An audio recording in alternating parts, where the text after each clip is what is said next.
It's Flo, and this is my impression of a drill instructor directing a musical.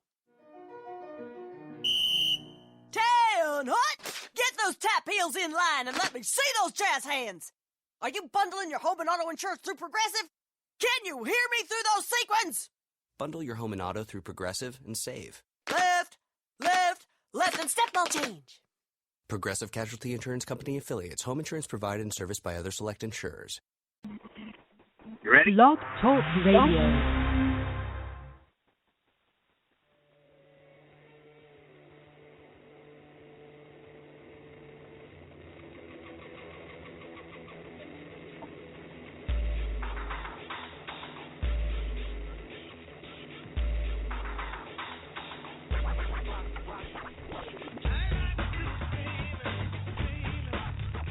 Good morning, Mr. Scott. You listening? That means we're on the air. Very exciting.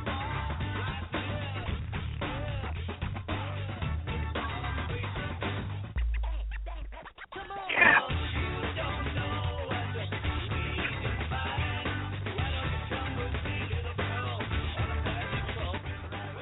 It is a Monday morning, everybody, and it's a special Monday morning. Why is that? Because we are going to vote for the first time for the 2016 election today.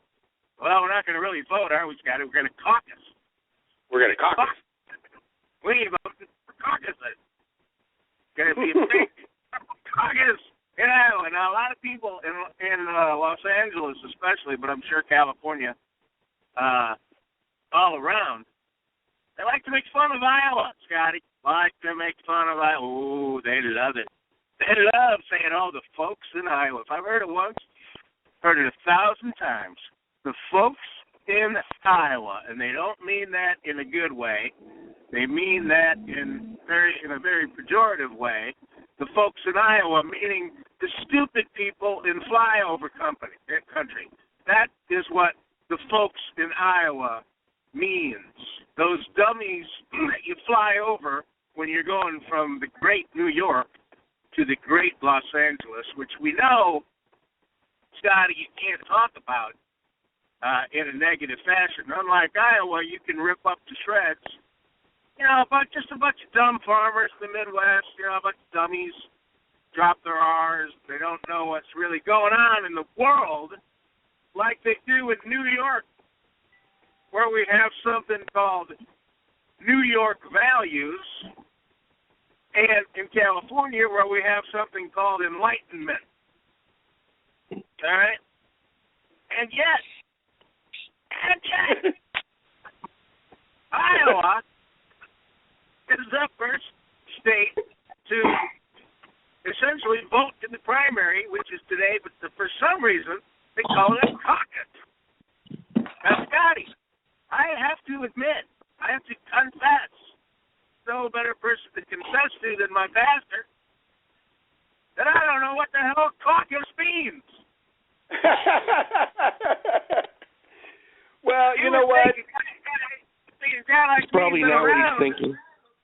As long as I have, would know what the word caucus means. And I saw Marco Rubio pleading with people, come caucus with me. Come caucus with me. I didn't know if that was something like a Cuban thing or something. You know, the Republican Party is something diverse now.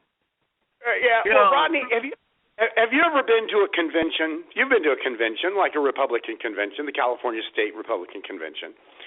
A caucus is more like a convention where the members of the party are voting, and they can. And I think the Democrats and the Republicans in Iowa do it differently. I think the Republicans do it more on a paper ballot. The Democrats do it old-fashioned, where they gather together in a corner of the room, and they might have more than one vote. They might go through, and everybody that got below a certain threshold is out. So those people move over to another corner and vote, and that's really kind of basically the difference. The primary is more like just a regular election. Okay. Still, you know what? When you said that the Democrats do it the old-fashioned way, I thought you said the Democrats do it the old-fashioned way. I thought, well, that's probably That's probably right. Hey, listen, I would be remiss if I didn't mention on the show already this morning, That's the Stars, Mark Bronstein. How you doing, Mark? Where are you today? You're out there in Sherman Oaks still, I hope? Yeah, I actually finished moving to Hollywood, where I was born. It took me a month. I moved living in Los Angeles City now and still working in Sherman Oaks. I have less of a commute. And I'm enjoying life. I live in a canyon, lots of trees instead of in the city, yet closer to work. So I love it. I love the nature. I'm a Republican or a conservative that loves the environment. I like that. Do you have your new fiance? Do you have your new house? Do you have your new everything? Location of your practice? Everything's new. And now you're going to have a new president. Who's it going to be, Mark? First of all, let's start out with the Iowa caucus. Who's going to win the Iowa caucus today? Well, I was going to ask you guys. See, I'm not as politically savvy. Nowhere near as you two. What bearing does that have on the rest of the vote? I mean, whether one or the other wins, what does it matter? Whether Trump or Cruz wins in Iowa, how does that affect? Why does that affect the rest of the nation so much? I don't understand that. Well, I guess it's more of a momentum thing. Now, there's been many election cycles where the person who wins Iowa does not go on to win the Republican primary. Scotty, do you have examples of that? Mike Huckabee and Rick Santorum won in the past. Here's the difference, and I'll tell you, the Iowa caucus is one of those things that if you're in the front, it's really not that big of a deal to you. The Iowa caucus is going to be a big deal to somebody if, like, a Kasich or a Christie jumps into third, or even if they possibly jumped into second, which I don't think can possibly happen. But there's one thing that you got to look at on these caucuses that are going to be different than the numbers that are coming out, and that's ground team. Now, there are three people that have an incredible ground team: Ted Cruz, Ben Carson, and Rand Paul. And it's cold up there, and it's a caucus. You got to get the people out there, and they're excellent at doing that. So, right now you got Trump, then you got Cruz, then you got Rubio, then you got Carson, and then I think you got Bush and Paul. But it might not end up in that order because Rand Paul's got an incredible ground team. He could very easily surpass Bush. And Rubio doesn't have a real good ground team, and Carson's a few points behind him, but that could make it up for Carson. And I've been predicting for a while that it would be Trump and then Cruz, or Cruz and Trump, because they're very close. And Cruz has got an incredible ground team. He can gain up a lot of points. So Cruz, Trump, and then Carson. And if Rubio doesn't come in third place today, he's in big trouble. Rubio is the one that this really counts for. Rubio needs a third or even a second place, which I don't think he can get. Right. What I'm picking, and I'm picturing the people that live in Iowa as a different culture almost than, say, California, say Los Angeles, California, or Manhattan, New York. I picture more suburbia, more farmlands, more. And my experience in life, at least, is that people that come from those kind of places think they have to use their common sense because they have to survive in rougher climates, and it's a harder life to survive as a farmer or doing something with your hands more than we do, say, in the city. And it just seems like they have more common sense and kind of more old-fashioned, regular American values, I think. That's just my impression. And they're not so anti-American and crazy as they are, say, in Los Angeles. Well, exactly. Times, Is that what you guys would think too? Well, not only are you so accurate, Dr. Brownstein is quoting scripture. Okay, there you go. That is a pattern throughout history. If you look at the New Testament and Paul's travels, when he gets to Corinth, there's a lot of hassle going on there. There is a man that is sleeping with his dad's new wife. And that's in the church. It's a horrific place. And the pattern that we know exists is the closer you get to the mass of population, the further away they get from God. When you get out into the rural areas, you have got a much stronger mentality of manners, of kindness, of all the things that go along with that. When you get into the big city, especially if you get close to downtown Los Angeles, you get close to the crime. And that's always the pattern, and that's why people move out of the big city, out when things start to get crazy, so on and so forth. But that is one of the main patterns, and it starts with the Tower of Babel. Dr. Brownstein quoting scripture on Conover Morning Show. Thank you. Hey, then none of that. There's no quoting scripture on the show. Another thing about people that I think is when they do things that clear their mind, like go on a vacation where there are trees and forests and what have you, skiing, they go somewhere where there's a lot of nature. I think you think more clearly. Somehow you block out all the other distractions, the neon signs, the zillion people, and you start to think more clearly. And I would think that people that are more connected to the value of nature respect nature even more and have a more common sense as well, because they're contemplating life. Maybe they're not tied to a tree, not that extreme, but they're camping, they're driving through somewhere beautiful. And I picture people who live in those environments respect nature in a lot different way than we do, because they live off of it. They have to. A farmer like in Iowa, they have to respect. They have a closer relationship with nature than anyone who's a left-wing liberal tree hugger or whatever you call it. I would think they understand the things nature can do for us more in a more healthy way. Like maybe we need to build something over there, and other ways protect that area over there. That's beautiful. Don't destroy that. Don't do anything over there. They have a healthy. I would think a healthier balance. Let me throw this in here, Rodney, and then I'll pass it over to you because you're involved in this. During Rodney's campaign, when Rodney was running, I had about 5 different people, Dr. Brownstein, that I was supporting who knew how to ride a horse. And you hit the nail on the head, because there's a certain level of values, and Rodney was raised on a ranch. He was raised around crops. He was raised in the middle of corn. He was raised around animals. Dave Souza out there in California, who we supported, Sid Miller, and look at the great Ronald Reagan, who understood the creation and understood the respect of an animal and how to handle a horse, which I think is huge.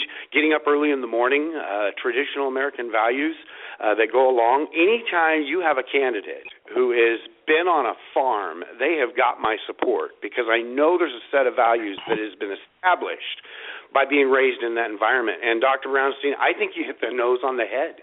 And I think it's part of the problem in our country.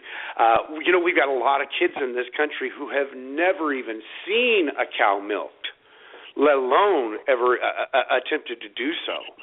And when you get that mentality in the cities and you get away from the creation and you get away from the trees and everything, it does. It creates a different mentality. Dr. Brownstein is on a roll, don't you think, Rodney?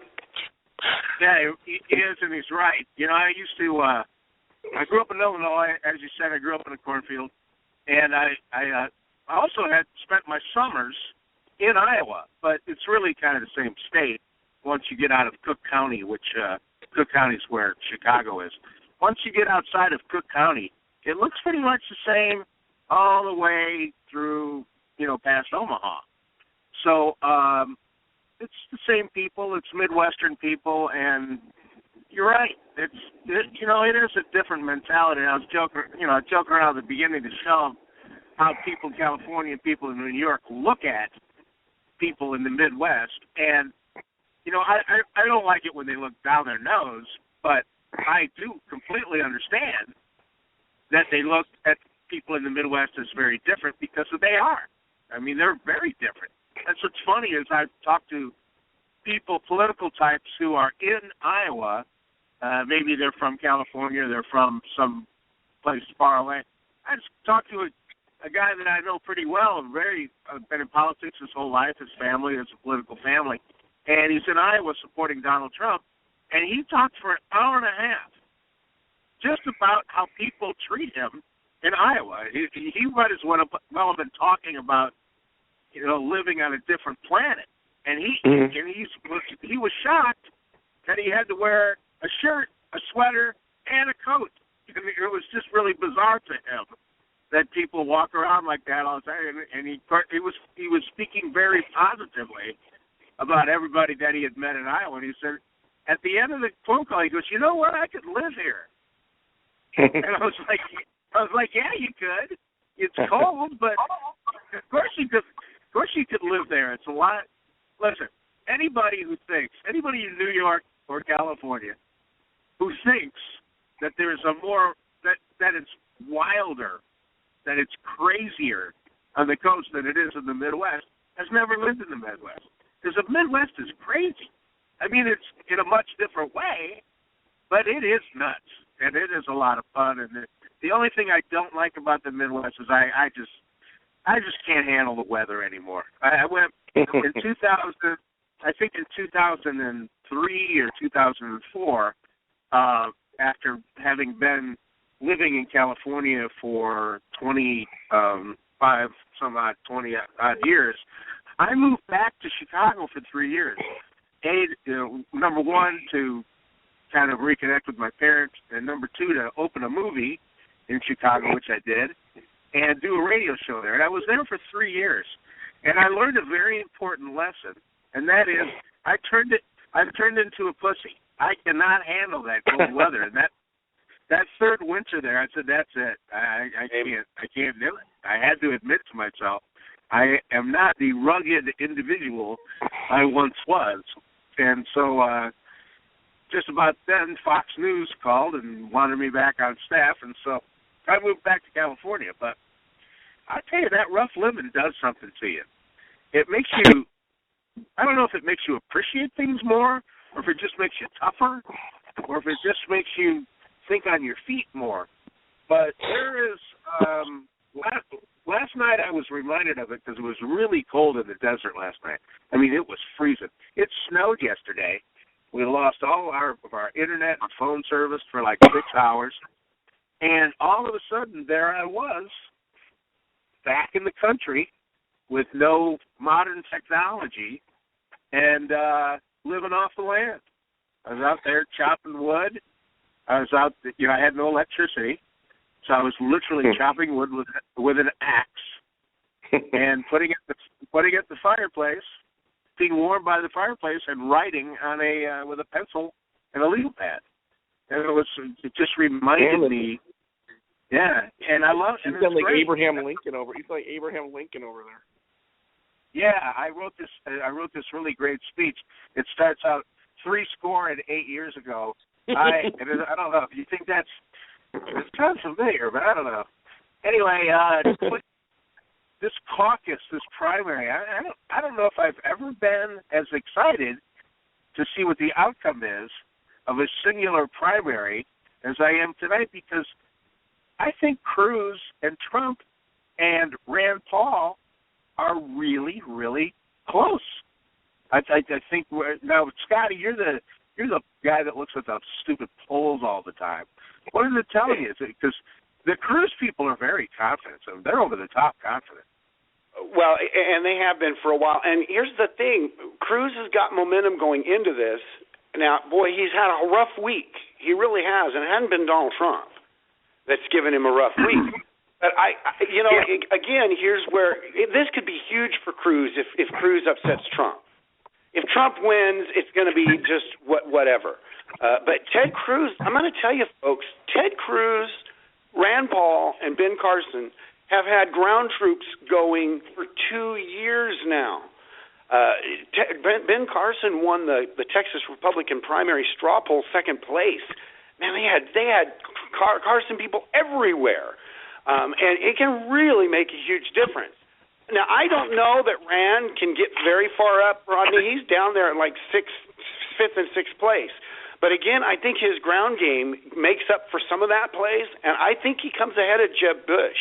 And I think if Jeb Bush ends up in sixth place, he's in big, big, big trouble. I think this also signals the end for some of those bottom campaigns. Well, I'll go back to you, Dr. Brownstein. What's your gut tell you? Again, I like Ted Cruz more and more. Even I would say verging on liking him more than Donald Trump, which I didn't think I would. The more I hear him speak, like at the debate, I listen to the part of the debate where they filter out everybody else and just had Ted Cruz or something, a podcast last night. And listening to everything he said, and I like him a lot. The problem, again, is can he beat Hillary Clinton? I was at a couple of huge family get-togethers this weekend, all Democrats, except for one of maybe both of my sons, but certainly one of them is a Republican. And we were the only Republicans out of dozens, and they love Hillary Clinton, and they don't believe a word about the email scandals. They don't think it's important. They think if it's a sort of like that the what they believe is that if there's anything to it, it's that it's being used against her as an unfair tool, that somehow it's a set up by the Republicans to frame her. They don't think it reflects on her character at all. And Benghazi, no, they think that she had some top secret reason why she couldn't tell everybody. I mean, there's an explanation for all that. That doesn't affect their opinion of her at all. They trust her more than ever, and would never vote for anybody else, except for the other Democrat. What's his name? Sanders. Yeah, the Democrats right now they have two old white men and Martin O'Malley running. And I agree with what you're saying about Hillary Clinton. And I said it the other day, I can't remember if this was on the radio or not, but she could wear a Nazi pantsuit and literally she could shoot somebody in the head, and her supporters would these are all wealthy, educated Jewish people that they made it from nothing, and they're all wealthy now. And they all are college educated, at least, if not with law degrees and other degrees. And it's not a group of uneducated people. They've all lived on the East Coast and the West Coast, and a lot of them from Illinois, from Chicago, and they've lived all over the place and had a lot of traveling experience around the world, and they have their own businesses and employed up to 1,000 people, big businesses, at least to me. And so they're not. These people have a lot of worldliness about them, yet they feel strongly that Hillary Clinton is the best candidate. With her, it's weird. It's very strange. To me, well, they feel comfortable because she has experience. She knows all the world leaders, and they feel that's the biggest. At least that's what they say. That's the biggest factor is that she's reliable. She's not going to push the button by accident. On a whim. She's not going to do anything terrible on a whim. It's going to be. Everything's to be carefully thought out as much as possible. That's kind of how they look at that, I think. Not someone who's got an anger management problem or a immaturity about them, or they're going to feel threatened personally and do something vengeful. It doesn't really have to happen. And I think that it's maybe a safety factor. I don't really know what it is. Well, I don't know what it is either, and I've always been.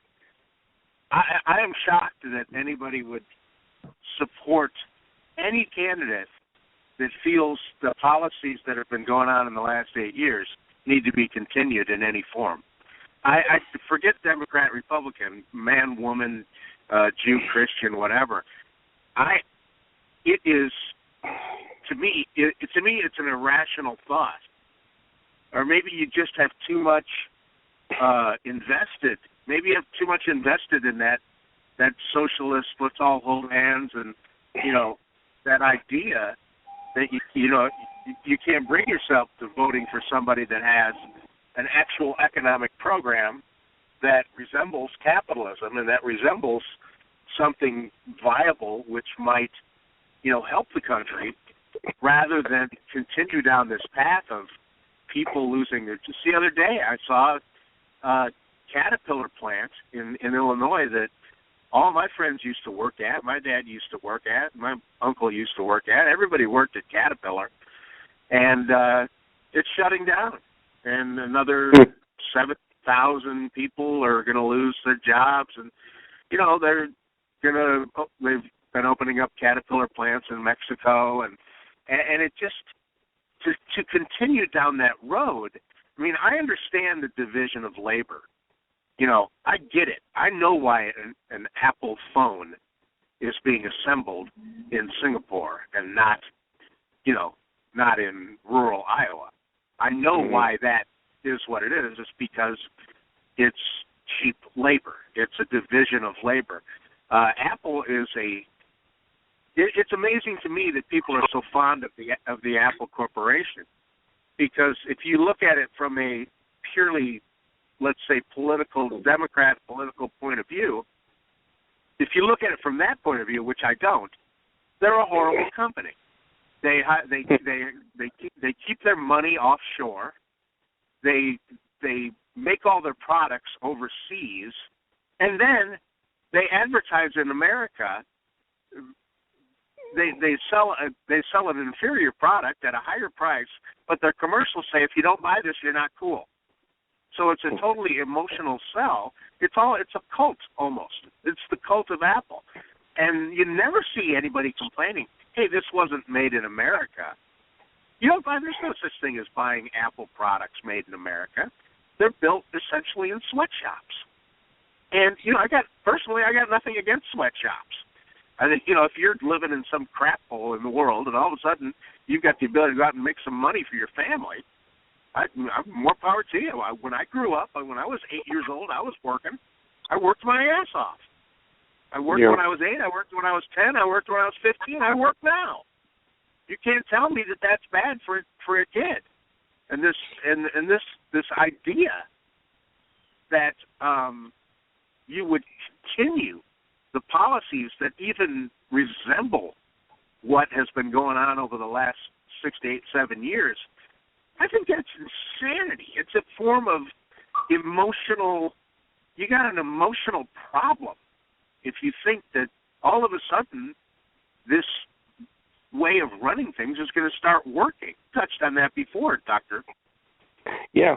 Well, my family looks at me as I'm the one with the emotional problem, that I feel differently than that. It's a lot of pressure. You get a lot of pressure from your families, how people vote. I imagine the Iowa caucus, when you're staring at your neighbors and 20 of them are in one little group and there's only 2 of you in the other one, you kind of feel that too. You want to be part of the group. There's a lot of pressure to stand tall and be independent. And I like that about Tom Cruise, and I like that about Donald Trump. They stand tall and they seem to stand independent no matter what anyone says. They stand firm.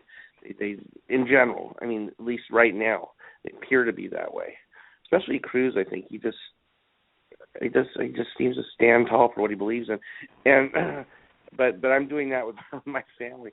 It's there's no convincing. I mean, I try. There's zero convincing, and no one wants to hear the reason why. In fact, people just walk away. No one wants to hear why not to vote for Hillary. They don't want to hear it. There's no room for that conversation in their life. It's gone. It's done. They walk away, go start a conversation with somebody else. That's what happens. Scotty, we've been talking about this for a long time now. We've been talking about all the to-do about Hillary. And, this everybody thinks, oh, she's going to be indicted by the FBI. First of all, the FBI can't indict anybody. The FBI's never indicted anyone in the history of the country. So get that out of your head. The FBI is not going to come and indict Hillary Clinton because that's the wrong branch of government, okay, number one. They can make a criminal referral. Now, if you think that the head of the FBI is going to make a criminal referral against his next boss, you don't know, you're very naive about politics. It ain't going to happen.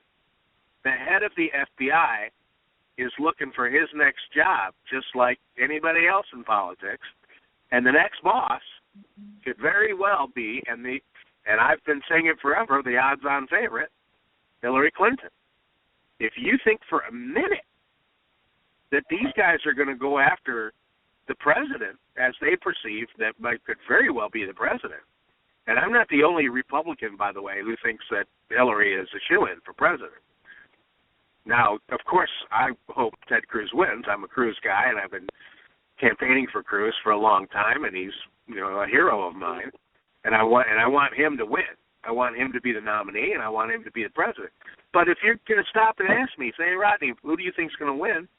I still think Hillary's going to win. I just don't see how the numbers, unless you can really get a lot of conservatives to come out and vote, people who don't normally vote, coalesce around one candidate, that we can win. But if I'll tell you something else. There's something else, though, that Cruz has got to smile. I'm telling you, he's got to have more warmth. He's too serious. He's too damn serious.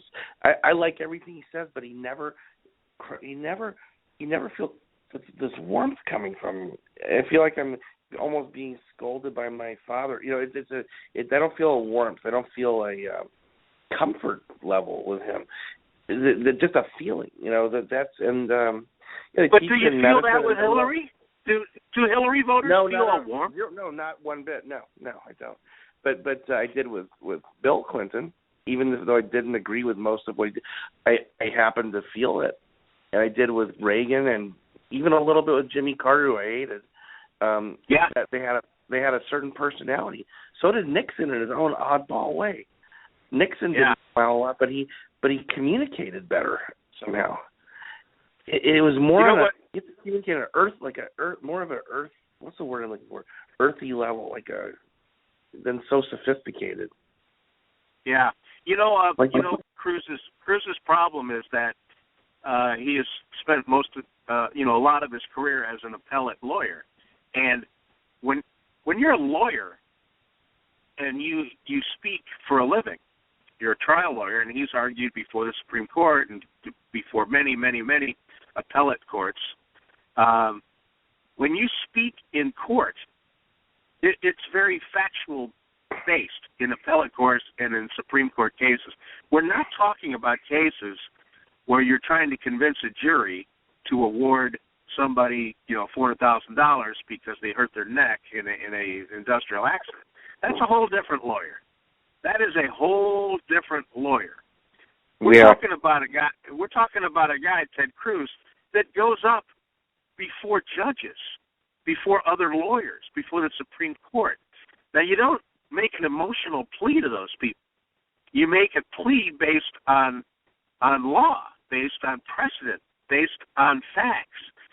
And that's how you try to persuade, is by the law, by the letter, and of the law. And so he's developed that style of talking, and that's his main problem, is that people don't like lawyers. So they get this, I think you're feeling, Doctor. You're feeling this uneasiness. I feel like I'm back in medical school listening to some visiting professor from Harvard that's an academician that doesn't treat patients, that writes textbooks and does research and gives lectures and travels all around the world. Different kind of doctor. They're rather hands-on. It's a style. They're too formal, and a lot of people cannot relate to that. And as a previous former Democrat, they like warmth more. They like candidates that have like Sanders, a little more warmth, a little more joking around. You got to have some, because a little more casual, kind of like I'm picturing the Iowa farmer with a straw in his mouth, just a piece of grain of straw in his mouth out in the field, smiling at his neighbor, waving. And they may have a harder law degree, but they talk differently. They communicate at a more personal level, and that's what people like. They joke around a bit. Yeah, that's certainly how, to a large degree, Trump is getting along. Here's what I think about Trump, and I'm not talking about policy now. I'm not talking about philosophy or the issues, but just in terms of the way the message is delivered, the communication. I think Trump is a lot like Barack Obama was in 2008. And again, I don't mean on the issues. I just mean that in 2008, we had just had a crisis, a financial and housing meltdown. The country was definitely in crisis. There's no question. They were talking about bailing out banks. They were talking about, what happens here. The housing, people are being upside down in their houses. They're losing their houses. And there was a big crisis, and along comes a guy, Barack Obama, who basically just says everything that everybody wanted to hear. Even if it wasn't really the right thing, a good thing, he said very calmly and very effectively what people wanted to hear. Hey, don't worry. We're gonna do this. We're gonna help you. The government's gonna handle this. You're gonna get your house back. You're gonna get free this. You're not gonna lose your health care. You're gonna keep your doctor. Your health insurance is gonna go down. Your mortgage is gonna go down. The interest rates are gonna go down. The government's gonna bail you out too. We're gonna take care of you. Don't worry. He's saying all the things that people at that moment wanted to hear. Well, Trump is doing the same thing right now. I mean, the big issue now is unemployment and immigration. Those are the big hot buttons. And Trump comes along and says, "Hey, we're going to deport the Muslims. Hey, we're not letting anybody. Hey, we're going to build a big wall. We're going to make America great again. All these jobs. I'm going to make a better deal. China's not going to get away with those Chinese tactics. I'm going to go in there and I'm going to do battle there. I'm going to make it right. Get in the limo, man. We're taking America back. I'm a rich mother trucker, and you're going to be a rich mother trucker too. And we're going to pop the Cristal, and we're going to party, baby." That's what Trump is saying, and it's striking this nerve. And people are going, "Yeah, that's the guy we want. That's the guy we want. Get in there and kick their ass for it." It's another form. He's not saying the government's going to do it. He's saying Donald Trump's going to do it. I'm going to take care of you. He's saying, on an emotional level, he's a populist, and that's what Obama was in 2008. Scotty, I want to bring you in here. What do you think about that? That Trump has got his momentum to a large degree with a similar emotional appeal, a populist appeal like Obama did in 2008. I really do, and I'm going to tell you, that is going to be what makes the difference, Rodney, between whether Hillary Clinton wins or not. If we get into this primary and explain to the American people back to the basics, and that's what Donald Trump is really, really good at. Man, he just says, I love, and I should just let you do it, but I love his explanation of the wall and the door. And that's the basic argument we need to make to the American people, is that conservatives aren't against immigration. We just want them to come through the door. That is the only difference. And the other side doesn't care whether the rules are followed or not. And that is a simple argument to make to the American people. What Ronald Reagan did that was great, and Ronald Reagan was in the same spot. He was coming off the heels of chaos in our country, in a number of other different areas. But he came in and he made some basic pleas. He said, "You know what? The federal government is not as good at handling your stuff as the state is. Let's send it back to the states." And the American people got it. Because I'll tell you, Dr. Brownstein, the reason why they believe what they believe is because they believe the false narrative. And we get so mad when we see those guys lie on the other side so blatantly and get away with it. But that's why they do it. They throw it, and some of it sticks. And I'm going to tell you, I really think Ted Cruz and Donald Trump are going to be the two people between now and November. And I think they've both got the ability to really make the case. And I'm going to tell you, Donald Trump's bringing a lot of new people into the system, a lot of new people into the system. And we're going to find out tonight in the Iowa caucuses exactly how many new people he did bring in. We'll know a little bit better at this point going on. But, man, he's pulling a lot of Democrats. He's bringing a lot of Republicans back that haven't been in the system, and he's bringing in some new people. And it could really change the outcome of what happens in November. Well, thanks, guys. I got to get going. Appreciate that. Dr. Mark, great to talk to you again, and congratulations on your move, your new marriage, the new location of your practice, and hopefully we'll get a president in here where the economy will start picking up. And I don't know if we'll ever get rid of Obamacare, but we're going to try. We'll talk to you next week, buddy. Bye, guys. There he goes, Dr. Mark Brownstein. Little bit subdued today, don't you think, Scotty? He sounded relaxed, and I was picturing when he was talking, and I don't know why I always picture this, but you've been up in the Santa Cruz Mountains, Rodney. And they got some beautiful homes back in the forest, some A-frame, homes that people live in throughout the year. It's beautiful up in there, and that's what I was picturing, going from the city and getting out into the country. Because, Rodney, man, you know it, and you don't live in the hubbub of Los Angeles. You live out in the wide open space. And he sounded to me like he was just kind of relaxed. And I liked that. I'll tell you, Rodney, but I was thinking maybe Brownstein 2020. Man, that'd be great if he ran. I would love that. Need to run him for something. I would definitely get on that bandwagon. And I'll tell you, Sherman Oaks really, he could never win in West Hollywood, where he lives. But Sherman Oaks could really use a new representative. I used to live in Sherman Oaks. I lived there for 3 years. And that place went from being the jewel of the valley to really a crap hole where sewage and garbage everywhere and just terrible, just awful place.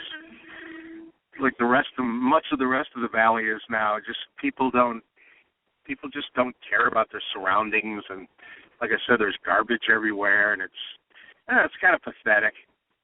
It's really sad.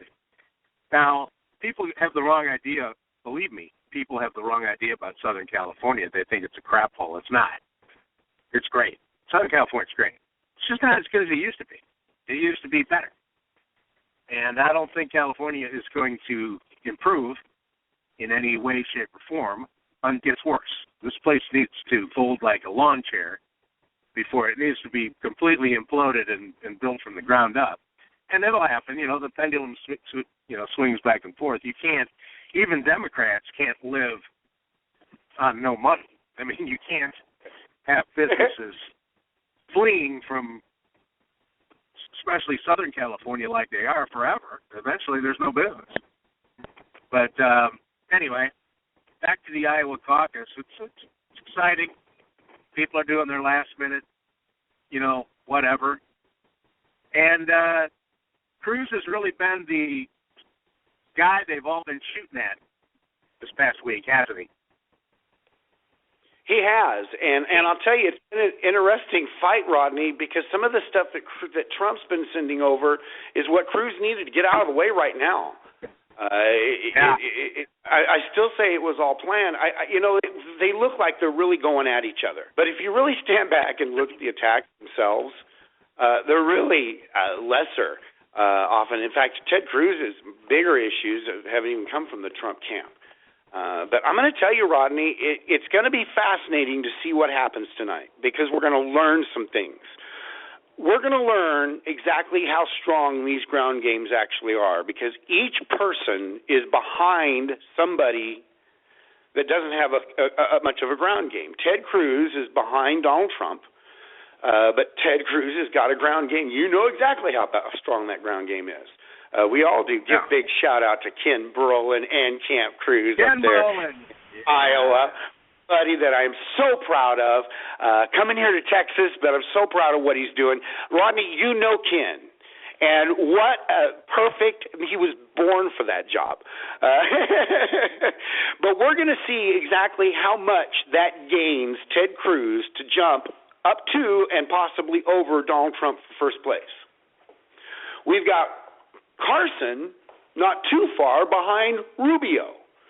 I think, and I believe that Carson's ground game has got enough strength in it to overcome those few points. And my big prediction tonight is that Carson jumps from fourth place back up into third place.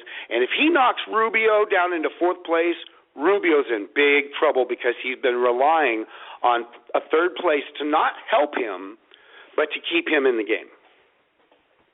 Yeah, but there's also that other thing that you're not taking into maybe you are, but that you should be taking into consideration. Rubio has a guy Rubio's like Gingrich in this cycle. Rubio has a big, very wealthy supporter that's going to keep him in this race for a good, long time. Rubio is not dropping out anytime soon. Rubio could come in 5th or 6th in Iowa. It'd be bad.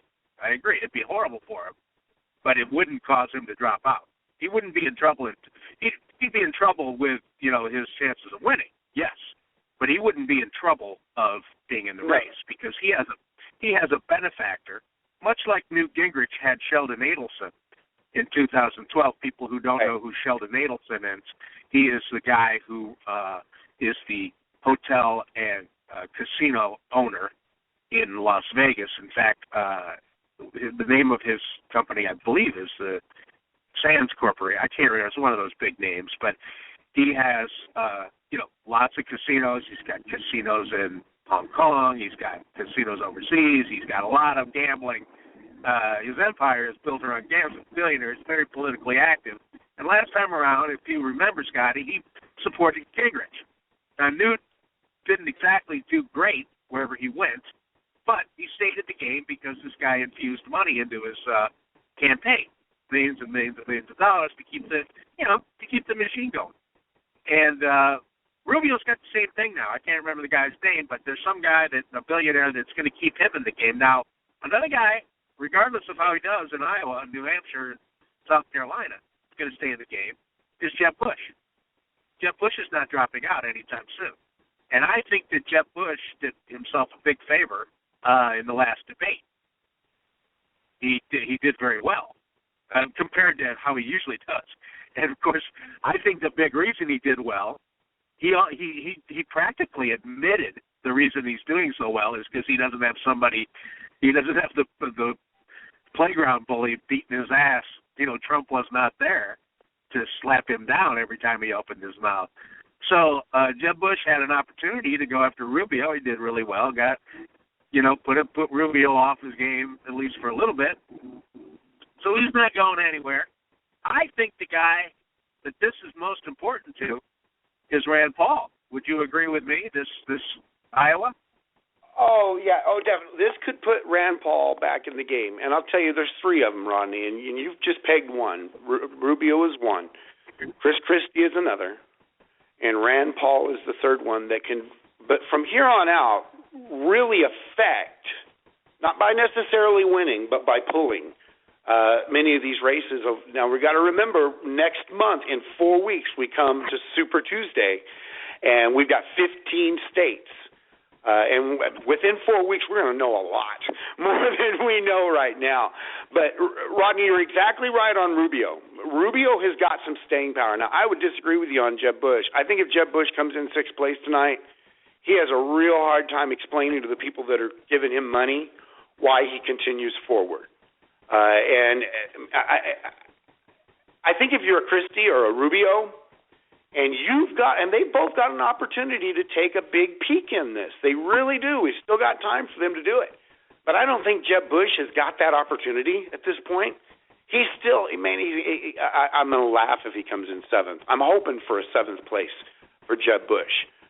But, man, Rubio, and I'm going to tell you, Chris Christie could break out of this. There are some places in the polls where he's got some momentum going on. And as we get towards New Hampshire, if Chris Christie jumped up and surprised everybody with even a low number that was high for him tonight going into New Hampshire could give him more momentum there. And we could see him have his day in the sun for a couple of weeks, Well, I think you're right. I think you're spot on there. Where we would normally agree here, Preacher Scotty, we agree 100%. I do think that Chris Christie has an opportunity. And, of course, New Hampshire, which someone still needs to explain to me the relevance of New Hampshire, but apparently it's very relevant still. It's up for grabs. Chris Christie could win New Hampshire, and Jeb Bush could do very well in New Hampshire. Donald Trump could win New Hampshire. I mean, it's nobody knows what the heck is going on over there, and it's a press release. You win New Hampshire, that's a big press release. I would argue as big as winning Iowa. And it's ridiculous, but I think the press release and the amount, and it's because of the media. The media doesn't give a darn about Iowa. It's almost, they have to cover it, in spite of themselves. Nobody wants to in the media. What they want to do is they want to get to New Hampshire, and they want to hear what the enlightened folks of the Eastern Seaboard have to say, because those 13 old white people, well, they know better than the rest of us. They certainly know better than all the seed, the hayseeds in Iowa, and the conservatives. People in New Hampshire, boy, now there you go. People in New Hampshire, they know who should be the president, and that's how it's always covered. And that's how it's going to be covered this time. Well, and Rod, I think it really actually works out right, because I think you're correct. Iowa is a little different. They're a little bit more conservative. New Hampshire, I'm going to tell you, you get above New York, and there's just a different mentality up there. But I'll tell you what, primaries and these caucuses, this is the deal. It's no big deal if Trump or Cruz win over the next couple of weeks. It really isn't. But if Chris Christie wins in New Hampshire, if he pulls out a number one win, that's huge for him. And that's why I always say these early primaries and caucuses, they're good for the guys that are at the bottom that are still looking for a chance. What's at the top, unless you've just got an upset and everything doesn't work exactly the way it's supposed to, it really isn't a big deal for those guys that are ahead. This other thing about Christie is that those are the Jeb Bush votes. The Chris Christie votes and the Jeb Bush votes are often the same people. And now you can even throw Marco Rubio into that category. If you want to talk about an establishment candidate in wolves' clothing, that's Marco Rubio. Because the establishment is all, they're all in for Marco Rubio, many of them. And if Chris Christie can pull out this New Hampshire win, well, that'll be a big deal for him. And I got to tell you, you're going to hear me order here in a second. Sorry, everybody, I got to order breakfast.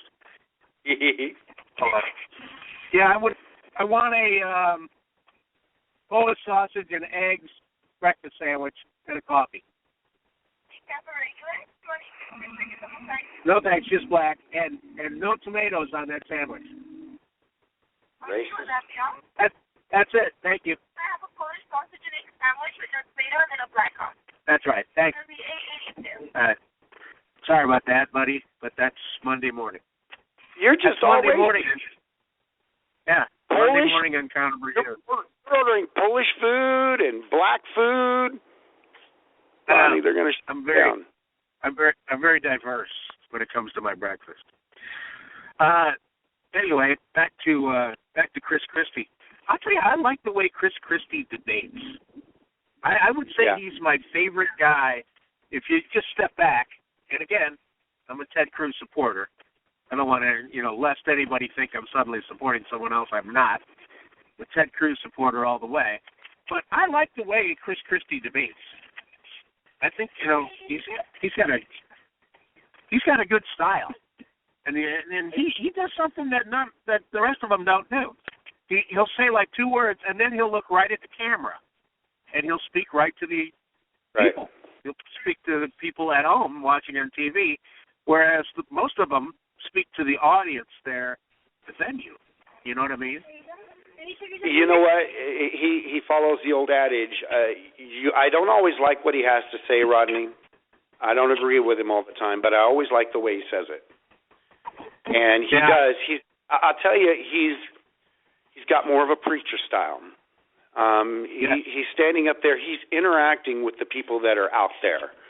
And that's why he does that with the camera. He's not just standing up there talking to people. He's interacting with them and trying to reach them. And he really does, man. As far as a great communicator, having another great communicator, boy, you wish you could take all of the good skills of some of these guys and put them all together as Superman. And you would take Chris Christie's presence. I wish we could take Chris Christie and meld him with Ted Cruz, because that'd be a no-brainer. It'd be all over. Unfortunately, we all decide these elections by personality. It's the cult of personality. Oh, he makes me feel more comfortable. Well, you know what? That's how you end up with presidents like President Obama and President Bill Clinton, because they make you feel good. They're snake oil salesmen. You know? I tell you, I wish just once we would just vote on the issues. We're never gonna. That ship sailed. That'll never happen again. We're always gonna. The country is always gonna vote for the person who makes us feel the best, and that's what Barack Obama did in 2008. He made everybody feel good. Hey, you're gonna get everything. Hey, everything's gonna be fine. We're gonna go after the insurance companies. We're gonna put the big nasty coal business out of business. We're gonna clean the water. We're going to, give money to anybody and everybody that wants it, free this. And then, they're just saying what people want to hear. And it's like being a bad parent.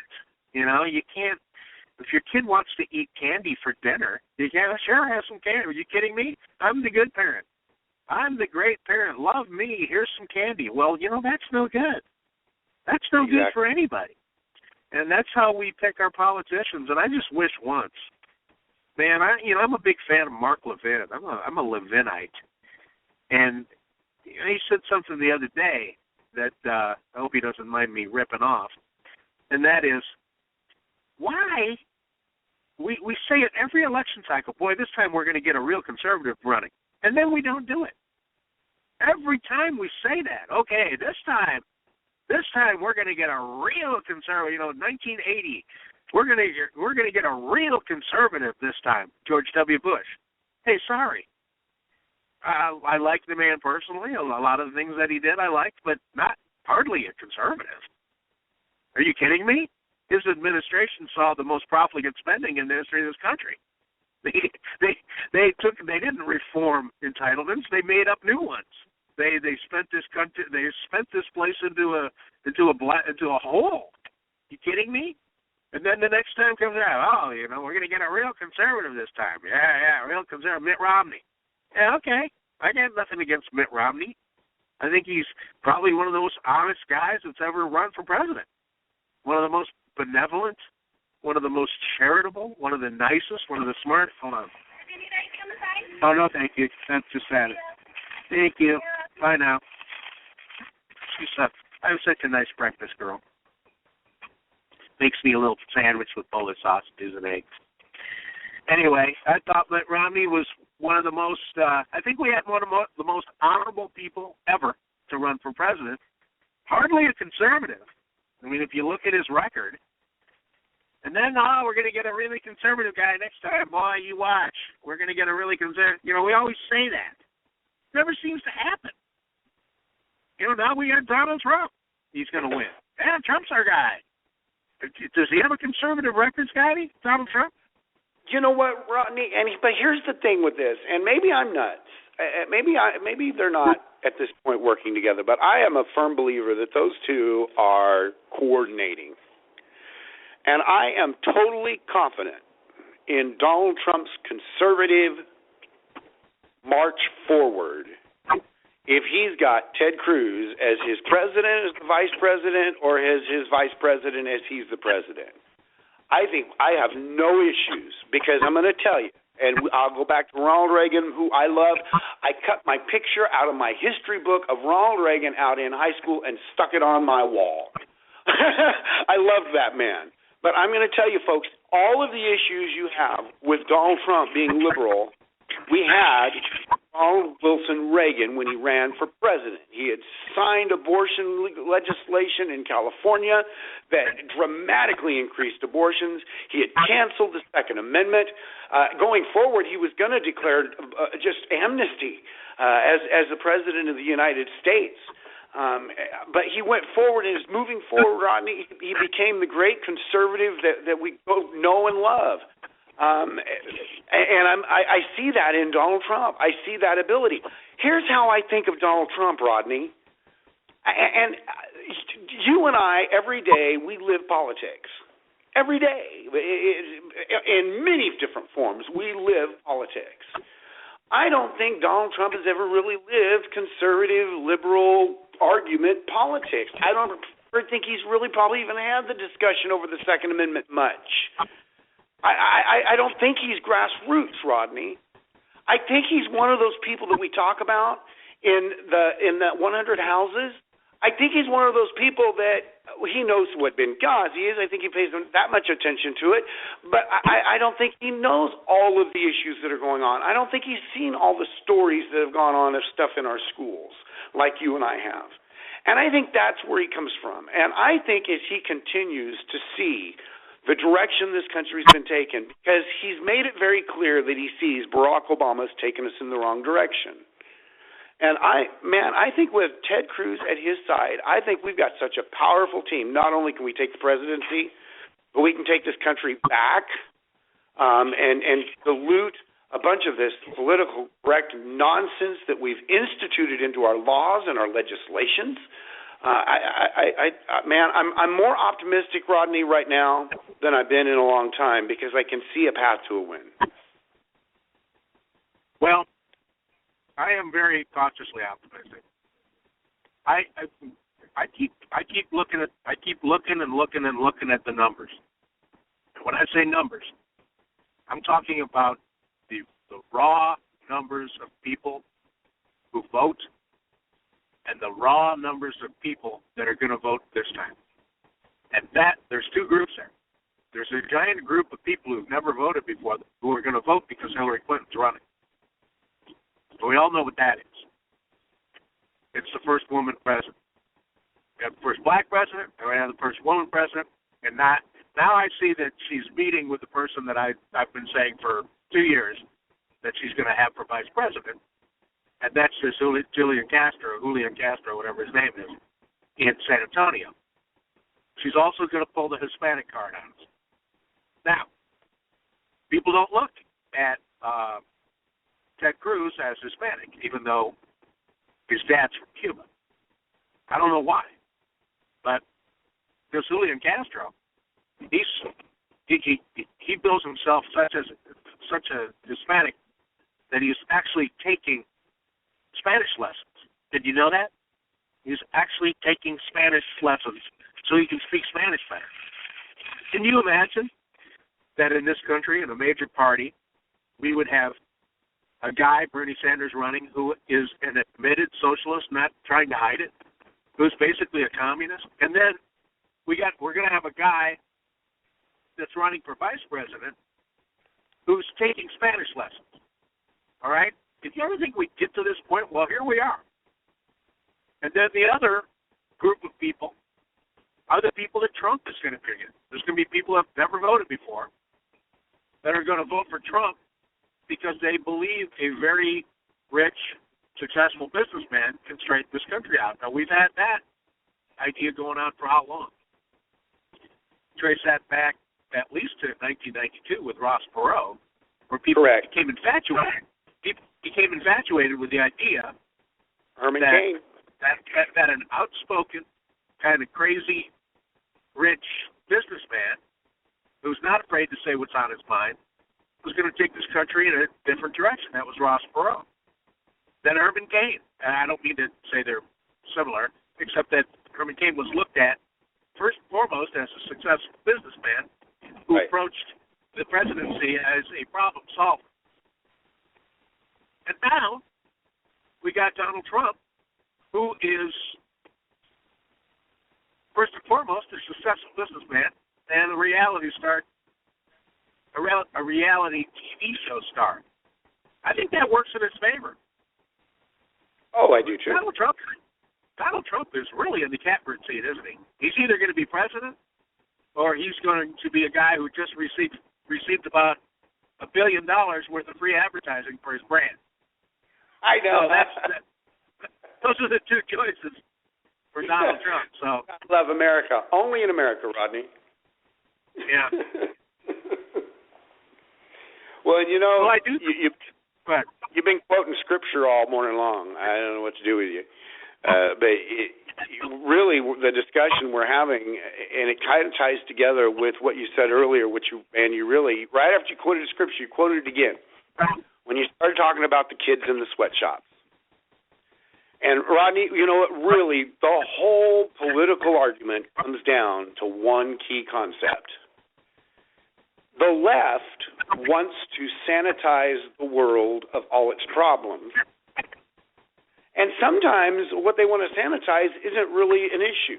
And you and I have traveled different places in the world. We have seen true poverty. Rodney, you and I have both seen people living in slums made out of cardboard and plywood. And we've also, in doing that, met some of the happiest people you've ever seen in your life. You go down into deep Mexico, into some of the little communities, and they don't have anything. They got dirt floors. They don't have glass in their windows. They're living on the bare necessities. But man, they're happy. They're very happy. And in some of these countries, poverty is very, very rampant. And children are happy to go in and help work. And there's been times when the children just have to work. Times are so tough. And I don't want my nieces to ever have to work, Rodney. I think you know that. But, there's this concept of we're here to jump hurdles, and our hurdles make us stronger.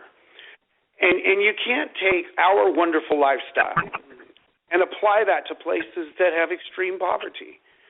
And some of those people out there working in those sweatshops are ecstatic to have the money that it provides them so that they can eat. And if they didn't have that, and then we've got the left does the same thing on the other side. On the other side of that coin is our minimum wage, and they want to take our lower geared jobs that were designed, Rodney, for when you get out of high school. Your first job, so you can get some experience learning how to work and learning how to follow orders and follow a protocol, and those skills that you take. And as you get older, and then you jump up to another job that makes a little bit more money. Then you jump up to another job that makes you a little bit more money. The left wants to take that all away, and they want to make you just jump to the top immediately. And so you have no growth. And that mentality, that is so basically scriptural, Rodney. But that is the message that Donald Trump and Ted Cruz or whoever is the Republican winner has got to get through to the American people, because it is the antithesis to the message that Bernie Sanders, Hillary Clinton, Julian Castro are putting out. It is the antithesis to that message, and it's really simple to understand. If these guys will get that message out, they'll be quoting Scripture, Rodney. When I was a kid, I was on my hands and knees in a field, picking soybeans or doing whatever doing, very young. And as I got older, and when I say older, I'm talking about 13, 14, 15 years old, I graduated from working in the fields to working on my dad's loading dock. And I loved it. And there was nothing better on the face of this earth than a 14-year-old kid working on a loading dock, loading boxes into big trucks that came in, and interacting with that.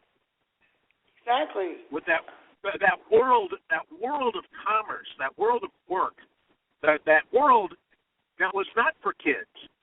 I mean, it wasn't set up for kids, but there I was, right in the middle of it, and I was making $2 an hour. I remember when I first made $2 an hour. Let me tell you, my friend, king's ransom, a king's ransom. And when you hear this argument about the minimum wage, when you hear about it from the left, they call it a living wage. People should have a living wage. What they don't tell you is there's a whole bunch of people that work their way up from $12 an hour, worked their way up, worked hard, got ahead, did a good job, and now they're making $16.25 an hour. Exactly. Well, you think they're going to sit around? You think they're going to stand and make $16.25 while the person standing next to them, who has no experience, who does nothing, who's maybe never worked a day in their life, who doesn't know jack, is making $15 an hour and laughing about it? Do you think that guy making $16.10 an hour is going to stand for that? Heck no. He's going to, I'm worth 3 times what this idiot with the mandated $15 an hour is making. And you know what? And then they're going to say, well, good, he should be getting paid more. Well, it's not how it works, you idiots. That's why those jobs do go overseas. That's why those companies do relocate to Mexico. That's why Caterpillar is shut down. That's why Detroit is a piece of crap now. To me, that is the greediness. That's where greediness kicks in. The Democrat Party are the greedy ones. They just want everybody to have be under the impression that there's a free ride somewhere. And the free ride is voting for Obama.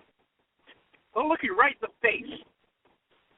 Tell them 94 million people are out of work in this country. They'll look you right in the face and say unemployment's 5.5%. Now, what kind of an idiot do you got to be to believe that?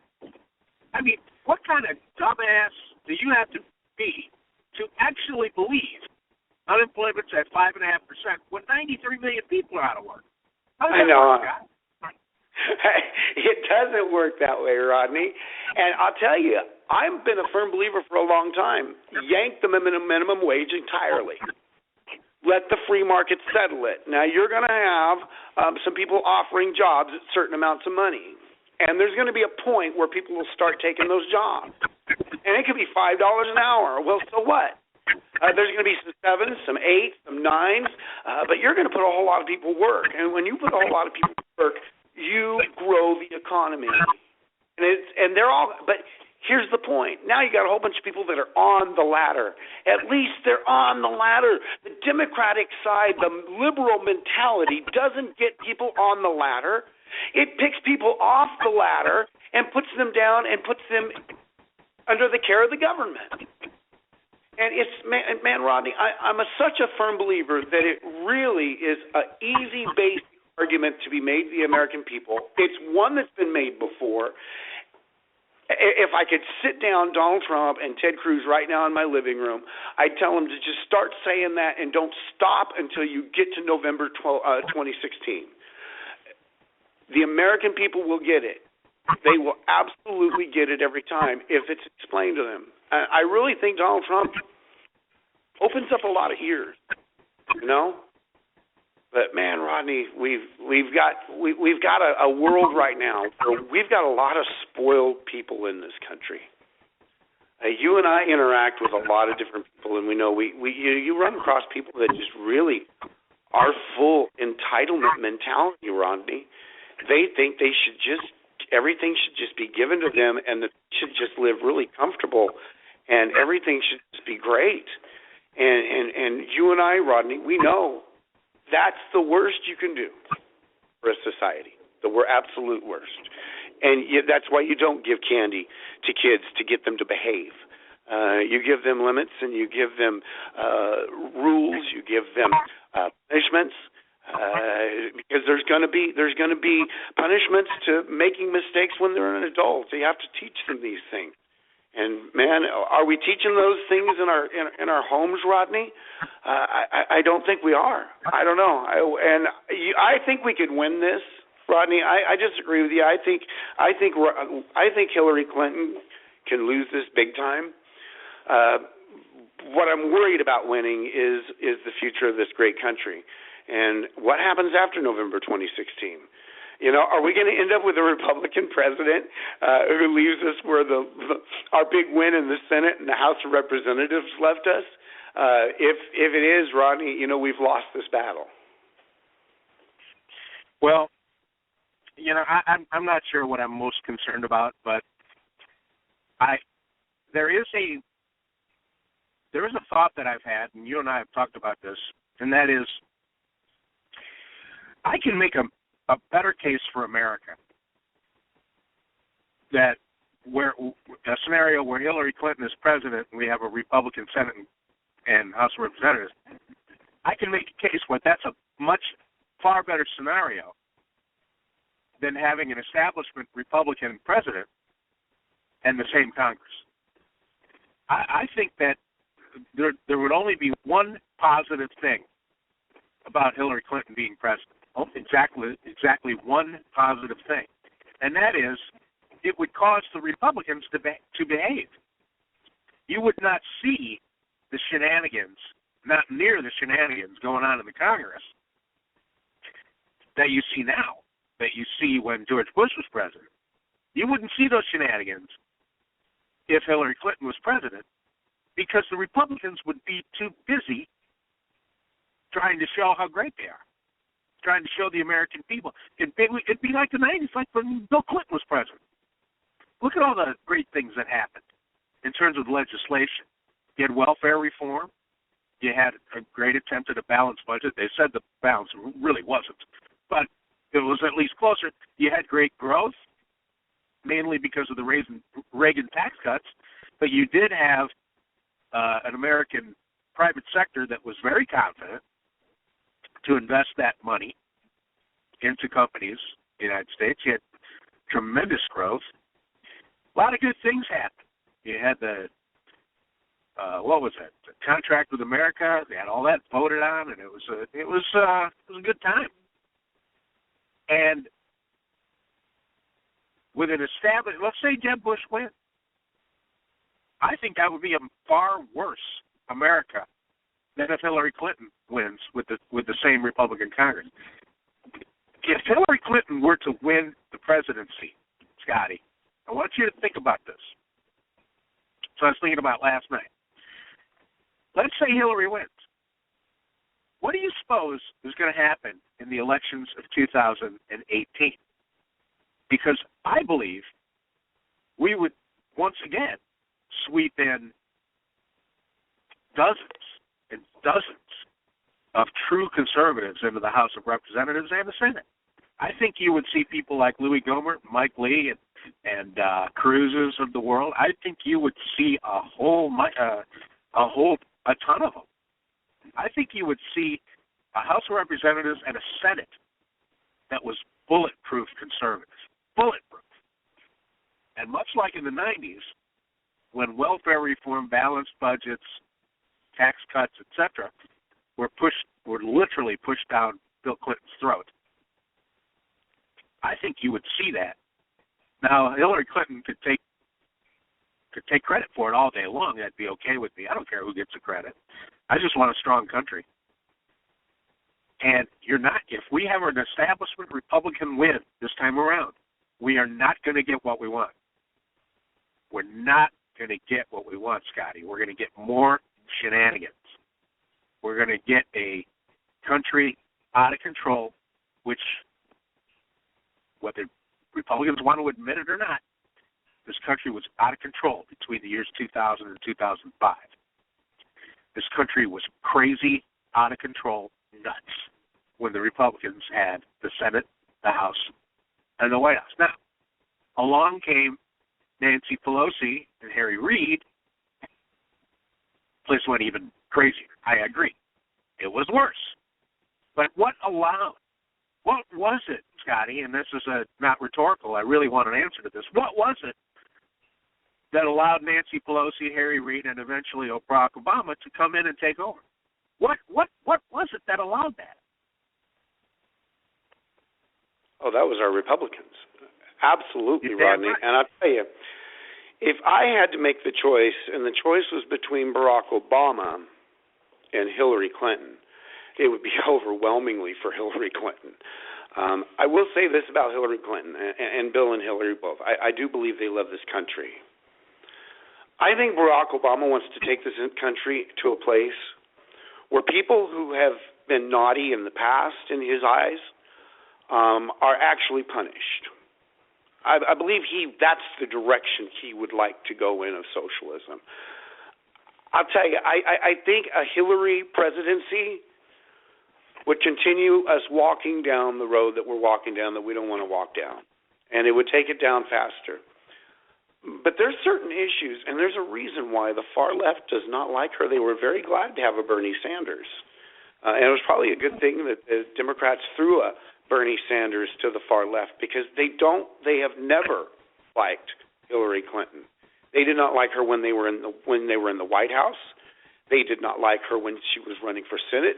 They have not liked her in recent years. They believe she is way too hawkish on the war. There's a number of issues they don't believe she's strong enough on. She's not a Bernie Sanders. And I'll tell you, Rodney, I agree with you. When it all comes down to it, as far as what happens in this country, legislatively, decision-wise, what I think that's bad for, a Hillary Clinton presidency is bad for, is as we continue to try and educate the voters on basic conservative principles. And I believe we need 8 years of somebody strongly shouting from the mountaintop the basic conservative principles, so we get them back into this great country. And we take back some of those people that have they've gone through from preschool all the way through degrees in the universities, Rodney.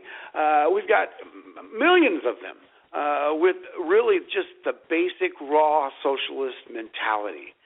And I think we can change that. I mean, that's why it's Conover U. You and I both think we can change that.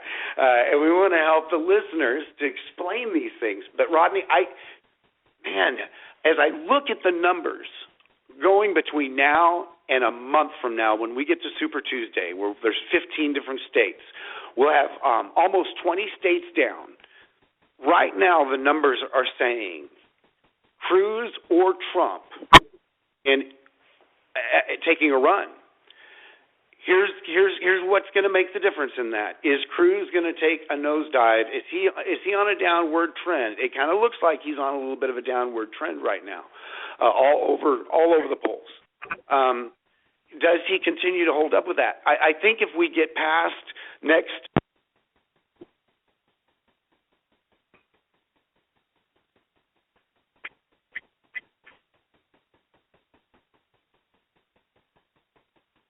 I'm back. Are you there?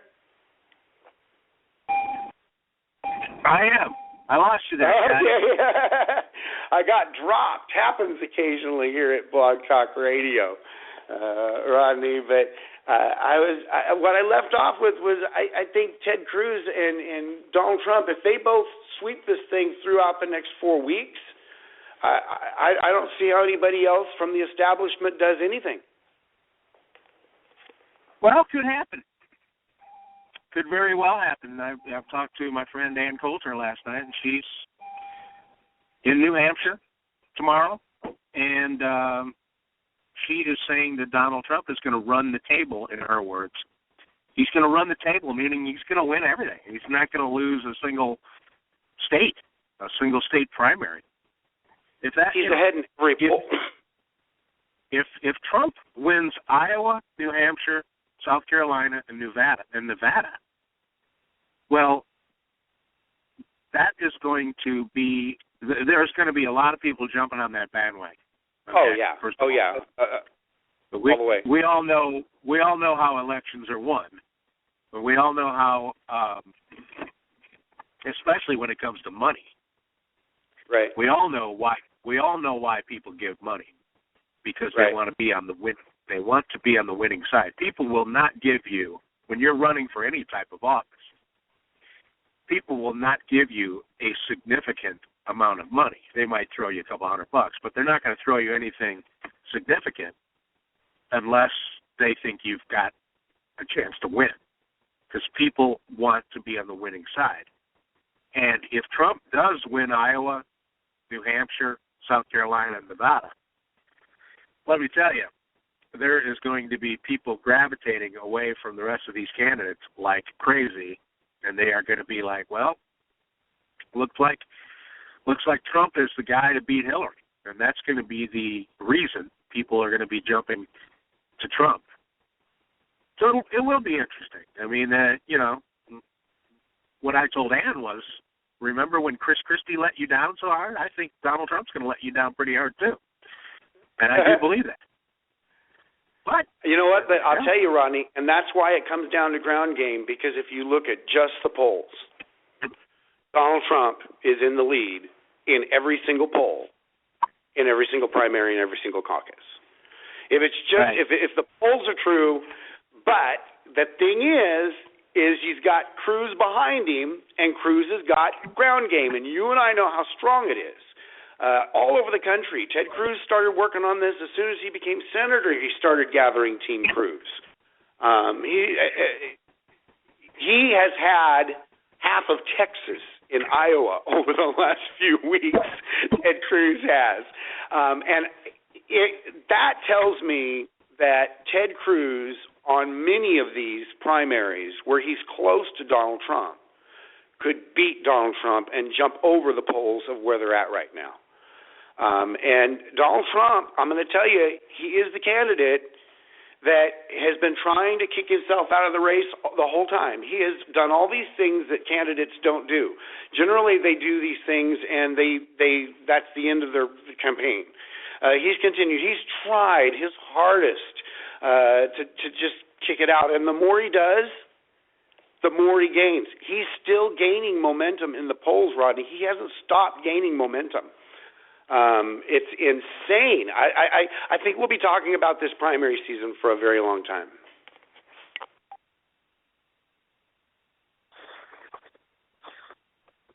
Did I lose you again, buddy? No, I hand it back to you. Oh, okay. Had a little pause there. Sorry. That's okay. Well, is our girl Jennifer coming in today? It's getting about time for No, I'm looking at you right now. She has not popped in, but I'm expecting her to any minute. Well, I really do hope that that nobody runs the table, except Ted Cruz. I obviously would be happy about that. But it wouldn't bother me if this Trump-Cruz thing kept going for a couple more months. I think it would be exciting. I hear the Democrats have scheduled 6 more debates, and I say to myself, what for? Why are they bothering?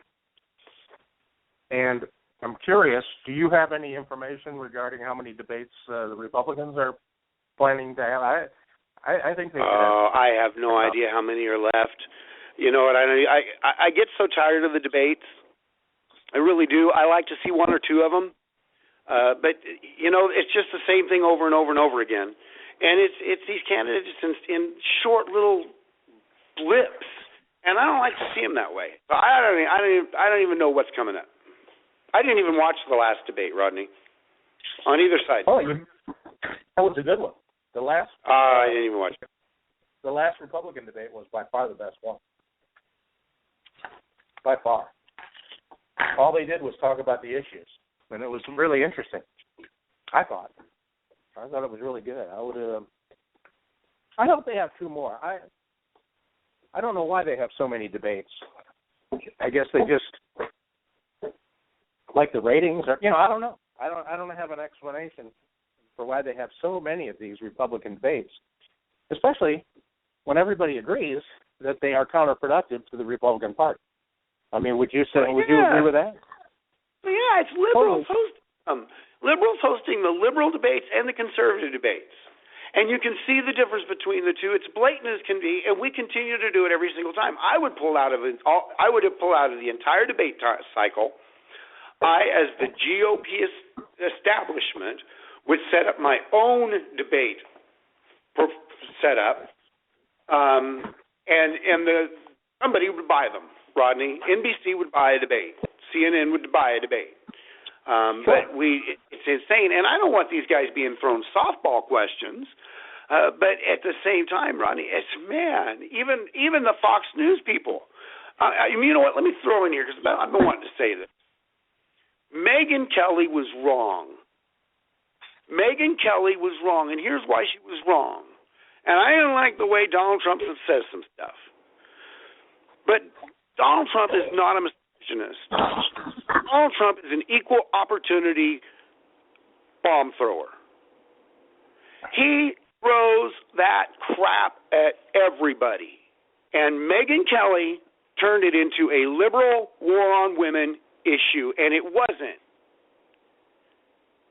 Because it didn't have anything to do with her being a woman. It didn't have anything to do with the rest of those comments about them being women. Now, if Donald Trump never threw anything at men and only threw things at women, then you could call him a misogynist. He is, believe me, an equal opportunity. And I'm going to tell you, Megyn Kelly was wrong.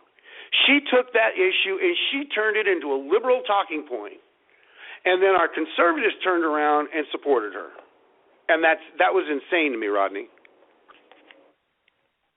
Yeah, I just think it's goofy, and but then again, I don't believe that Donald, that whole big to do with Donald Trump not showing up to the debate. I don't think that had anything to do with Megyn Kelly or Fox. I really don't. I don't either. I think that was a complete smokescreen.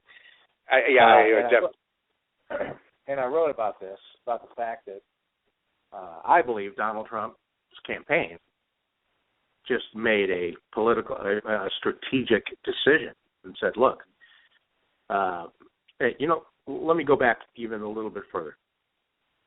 The oldest rule in business is mostly sales, as you know. Without sales, you have no business. You used to be involved in sales, so you know this. Without sales, the business goes anywhere. It's not Field of Dreams.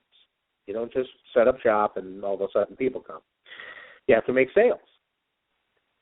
And so business is mostly related to sales, at least the success or non-success of business. And the oldest rule and one of the most important rules in sales, that you never talk after the sale. Now, have you ever heard of that? Oh, definitely. Shut up. The first person that talks buys the product. Well, that's another one. First person that talks loses. That's when you're closing. But I'm talking about after the sale has been made, after you've closed. Do not talk. Never talk after the sale. Why? Because the sale has been made. It's done. You win. You've made the sale. The business is going to be helped. You will thrive with that sale. You will hypothetically make a profit and be able to hire more employees and get bigger and grow. So you never talk after the sale. Now, take a look at Iowa, and take a look at this debate. The Iowa voting is today, and the debate was Thursday, 5 days ago, whatever that was. Donald Trump and his campaign took a look at that.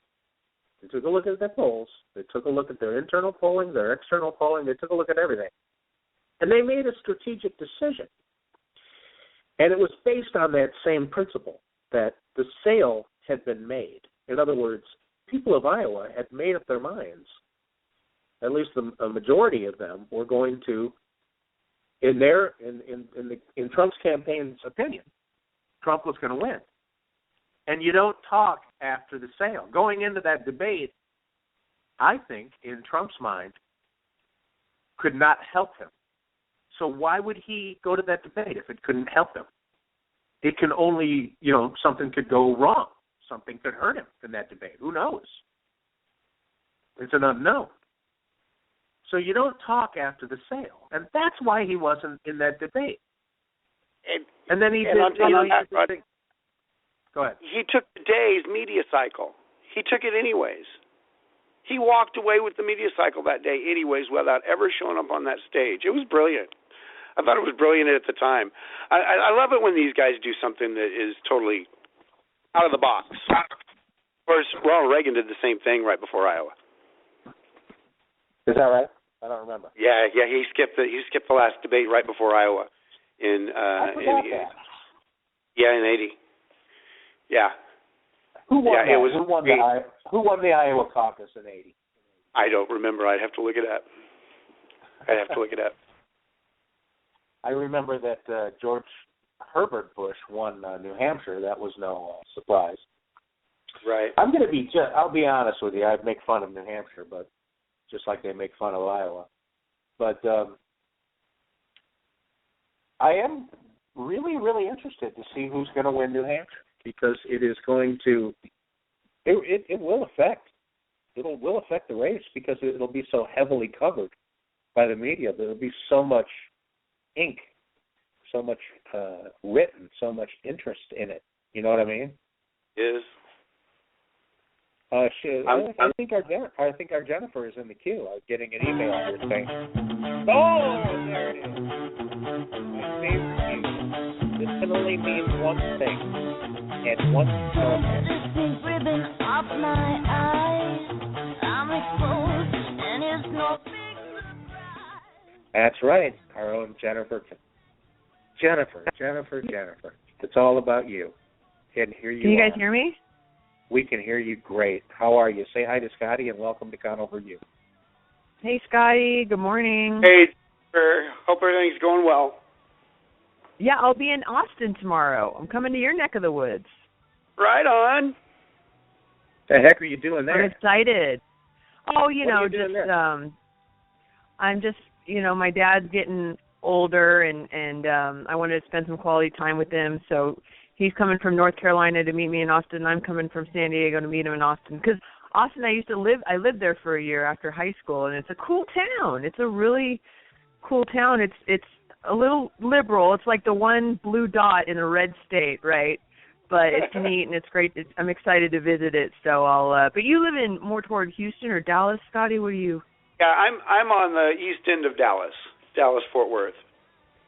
Gotcha. So, okay, so I'll be thinking about you, but I'm excited to come to your state. I am excited. Live in Austin. A lot safer.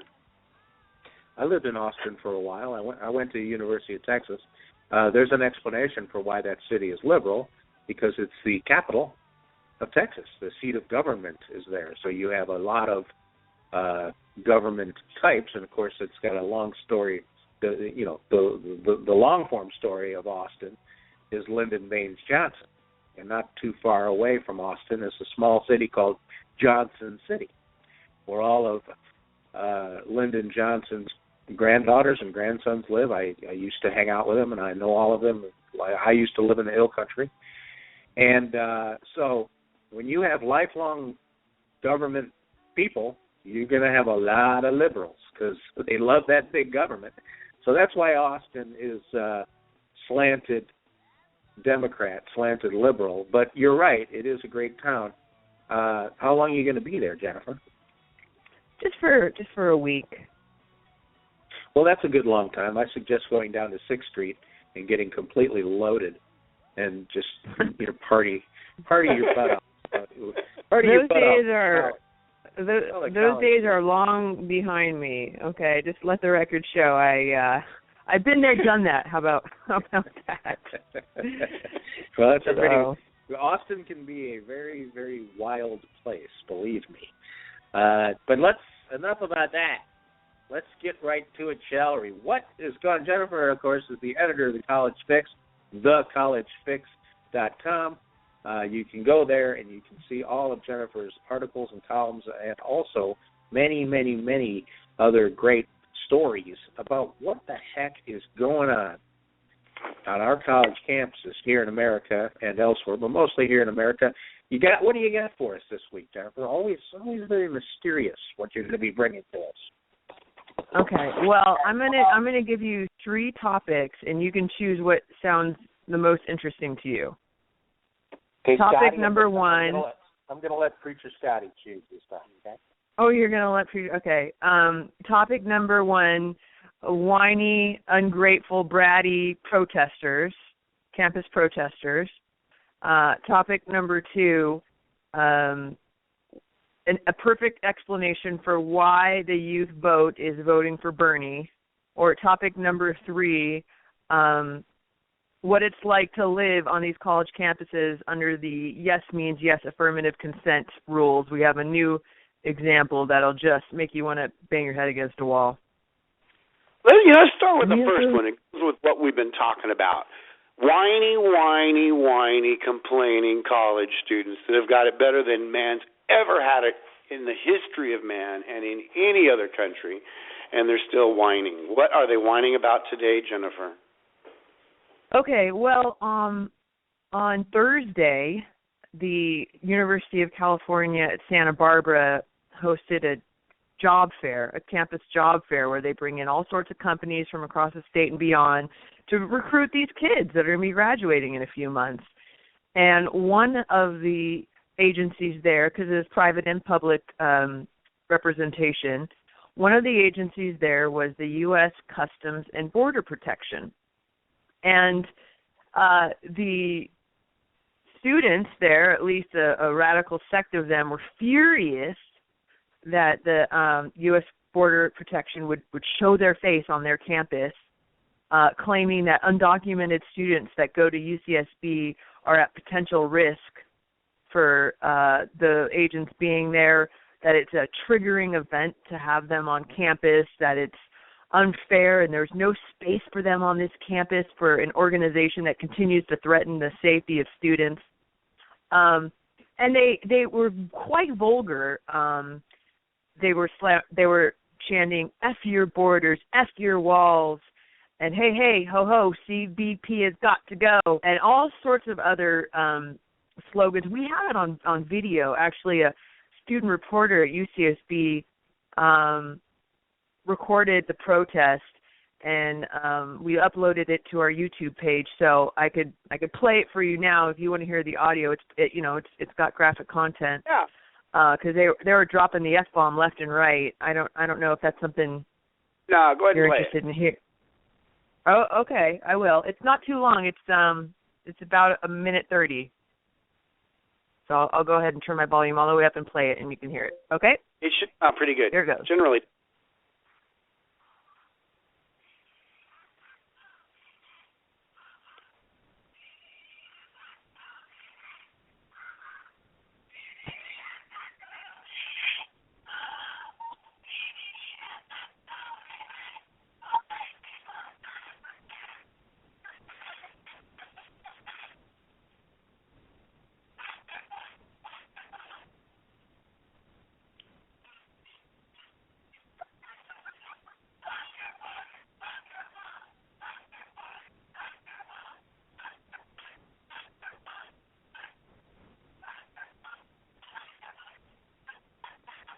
Hey, folks.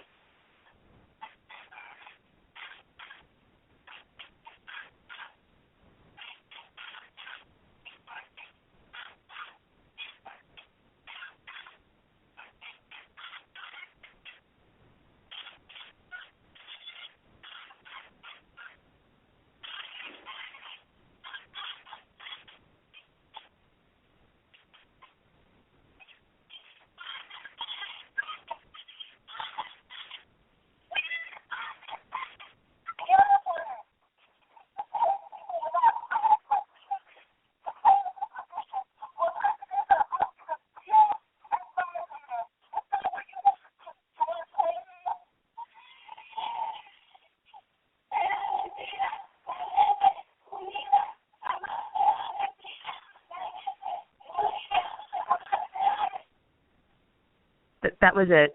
Did it come okay? Did it come across okay? It was kind of hard to hear, but I think we could hear it well enough to understand pretty much what they were saying and what they were doing. Jennifer, it's insane. Well, let me just say, so one of the things that they were saying is like, up with liberation, down with deportation, separating families is not a career. And they're doing what most leftists and liberals do, is they're arguing with their hearts instead of their minds, with passion instead of logic and realism. And they also blocked the fair at one point, and then they moved after they were asked, but then later on they went back in and blocked it again, and then they moved. But they feel entitled to, disrupt an event, to show disrespect. I mean, there's men and women of the Border Patrol who are working so hard to protect this country. Some have even died. It's a hard job. It's not a pretty job at times. It's a tough job. we need a border. We're a nation. That's how it goes. But I don't know what else to say other than, this is a prime example of the lunacy that goes on college campuses where their emotions, their feelings trump common courtesy, logic, decorum. I'm grateful that they moved when asked, and I'm not begrudging them their right to protest, certainly, but the way they protest, the words that they're saying, indicate where they're coming from on this, and it's just from an ungrateful, entitled standpoint. There's no room in their minds for compromise, nor do they care about the folks who are in line trying to get into this country legally, doing it the legal way, waiting their turn. So it's a real broken situation, and that was a prime example. I'm sorry that the audio wasn't that great, but it is available on our College Fix YouTube page if people want to see it in the signs that they're holding, and the statements come across a bit clearer. One of the protesters accused CPB of torturing prisoners. I mean, it's just insane, So, and last fall at UC Irvine, which is another California campus, the Border Patrol actually backed out of a college career fair because of a similar planned protest. I guess they figured they didn't want, to deal with it, but now I guess they're just figuring, well, look, we'll go and we'll show up. We're not going to let these kids scare us away, and they can just do their protest, and we'll do what we've got to do. But what about the students who want to get a job protecting our borders? What is this protest a safe space for them? Just to kind of turn the tables a little bit. But we've gotten a lot of feedback. People are angry that these students are so blind to reality, that are so rude and so whiny and so entitled and really quite vulgar. I mean, I don't know if some of those phrases that they were saying came across, but it was rated R. So that's one of the stories that we have up there. Did you want to move on to a different one? I got a lot more. There's never a dull moment. Well, I'm sure Rodney's ready to pick one. Absolutely. Okay. Go ahead, Jennifer. Take your best shot. I want to get through all of them if I can. Okay. Well, we have one on there where this gal went to a consent carnival at the University of Southern California, USC. So you remember we talked about this a lot last year, where under state law in California, every sexual encounter between two college students has to include affirmative consent, where every stage in the process where you go from kissing to first base to second base to third base requires active affirmative consent of some sort, either verbal, like yes, you can touch me there, yes, you can touch me there, vigorous nod of the head, or who knows, a legal contract or recording to show both parties were interested. But at any rate, this student reporter attended the consent carnival for us, and they were handing out these little 5-step checklists on how to kiss without committing sexual assault. So it's gotten to the point now where we need a 5-step... Wait a minute. They're telling you how to kiss without committing sexual assault? In other words, your method of kissing? Yeah, not method like French kiss, tongue, little peck, biting the bottom lip, not that kind of thing. More like what you have to do in the kissing process to, under state law, not cross the line from a state-sanctioned affirmative consent, by the book kiss into, the gray area of sexual assault if you didn't have their permission. So gone are the days when you're staring into each other's eyes passionately and the guy leans in and, passionately kisses her. Under a somewhat liberal reading of the law, that would be sexual assault. Before you can lean in and passionately kiss her, you have to ask. You have to get permission. Well, the 5-step checklist, at least, it doesn't say it has to be verbal, but they want it to be affirmative, coherent, willing, ongoing, and mutual, and they kind of give little paragraphs describing what each of those 5-point processes are. But the point is, it's ridiculous. The point is, It's ridiculous. I mean, you know, a kiss is no longer just a kiss. Now you're entering into a legal contract where you could be liable for sexual assault unless you know, get the consent. And it's just an example of the absurdity. And the irony is, you know, that the sexual revolution, the feminisms who told us to explore our bodies and, you know, that we were equal to men and we could do all these kinky, crazy, powerful things, whatever. Now they're infanticizing us and telling us, no, you've got to make sure you get a little step check. We're going to tell you exactly how to do it. So I mean, just liberal doublespeak, absurdity, you know. I don't think I understand still, and that makes perfect sense because I don't understand any of it, especially when it comes to kissing and all this stuff. I traditionally, throughout my entire life, have never known when it's okay for me to kiss a girl. I just don't know. I mean, I'm not condoning this. You know, make a bunch of paragraphs and, you know, get a contract and all that. Don't get me wrong. I'm not condoning that. But I will say this. I can tell you on many occasions in my life where I had to look at a woman and say, you know, I'm coming in hot now. I'm heading in there for a kiss, and not knowing, not having a clue if she's going to say, no, you're not, or that's a terrible idea, or okay, sure, give me a kiss. You know, I personally, I do not know when that time is upon me. So to me, it's and I think my approach is the correct way. If you have to guess, if you're not sure, you really should ask. I mean, bottom line. But on the other hand, you know, there are some obvious times where both members are. I mean, it's time to kiss. It's time to make out.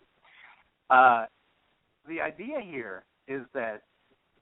Let me ask you this: do they have to get it in writing, or can it just be an pardon the pun, oral agreement? I mean, that's the joke. Is it's almost getting to the point where these guys should get it in writing because they're constantly being accused of sexual assault. I think there's like over 100 lawsuits from young men who feel that they've been wrongly sanctioned, punished, expelled, suspended by these colleges for just an innocuous hookup, where later on the gal decides, you know, hey, that was rape. One of the safest places on earth for a woman is a college campus. That's the irony. You're no safer. There is no safer haven except maybe in your parents' house, and I'll question that too. Actually, now that I think of it, but one of the safest places you could be is on a college campus. This whole thing where college women are getting raped right and left, that's just not true. I mean, it just is not the truth. There is a gigantic lie being, you know, perpetrated. I'm not saying that it never happens, and I'm not saying that people don't get drunk and overstep their bounds. Of course they do. But you listen to liberals, and you would think that women are just getting raped right and left on campus. And yeah, there's a one-nighter, and they come out, and the next 6 months later, all of a sudden, a kid's getting kicked out of college, and yeah, they're suing these colleges right and left, and they settle. Because legally they don't have a leg to stand on to kick some guy out of college just because he's been accused of something in this country. You're still innocent until proven guilty. Now, yeah, where there's smoke, there's fire. I think Bill Cosby is probably pretty guilty of something. Not sure. I'm going to hold off until, you know, he's convicted. But then again, I don't think Bill Clinton is innocent either. I mean, after a while, the bodies start to pile up. But you know what could happen here, Jennifer? Because I'm sitting here, while you're talking about it, I'm sitting here thinking it through in a pragmatic sense. College guys could really use this to their advantage, and I don't mean that in a negative way.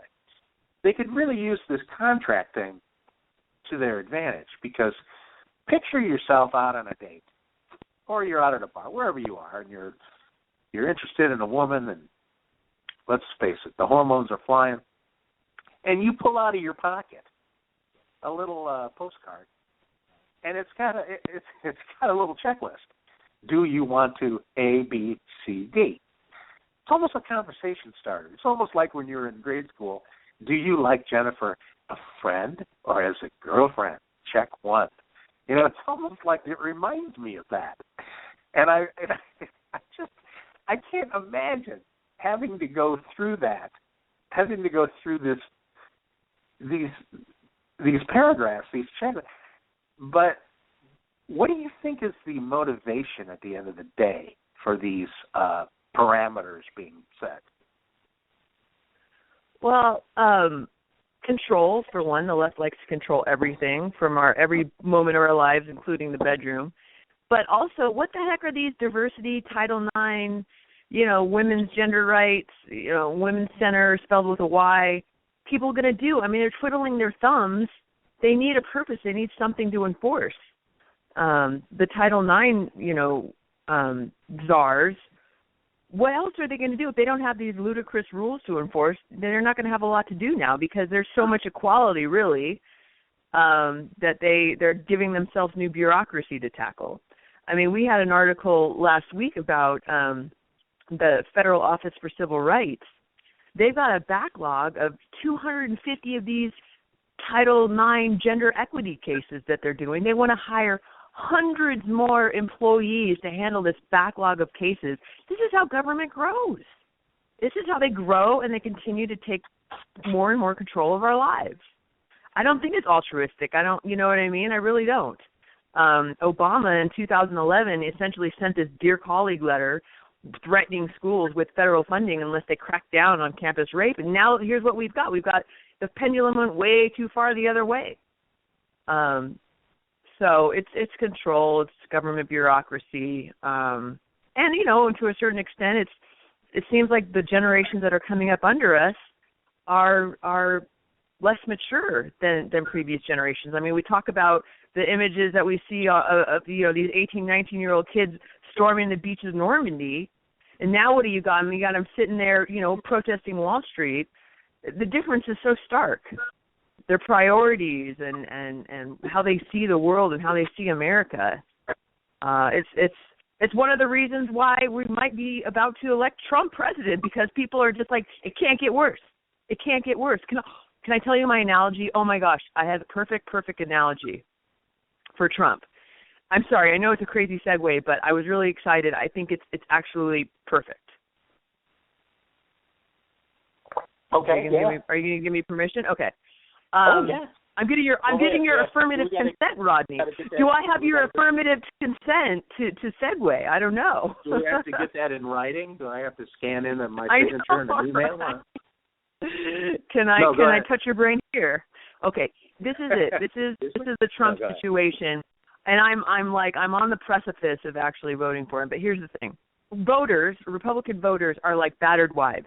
Okay, we're battered wives because and the Republican establishment is our abusive husband, because they beat us up and they beat us up and they beat us up. And every time they do afterward, they're like, we're sorry, we won't do it again, we're going to do better next time. And we give them another chance, and we give them another chance, and we give them another chance. And we still keep getting our butts kicked, right?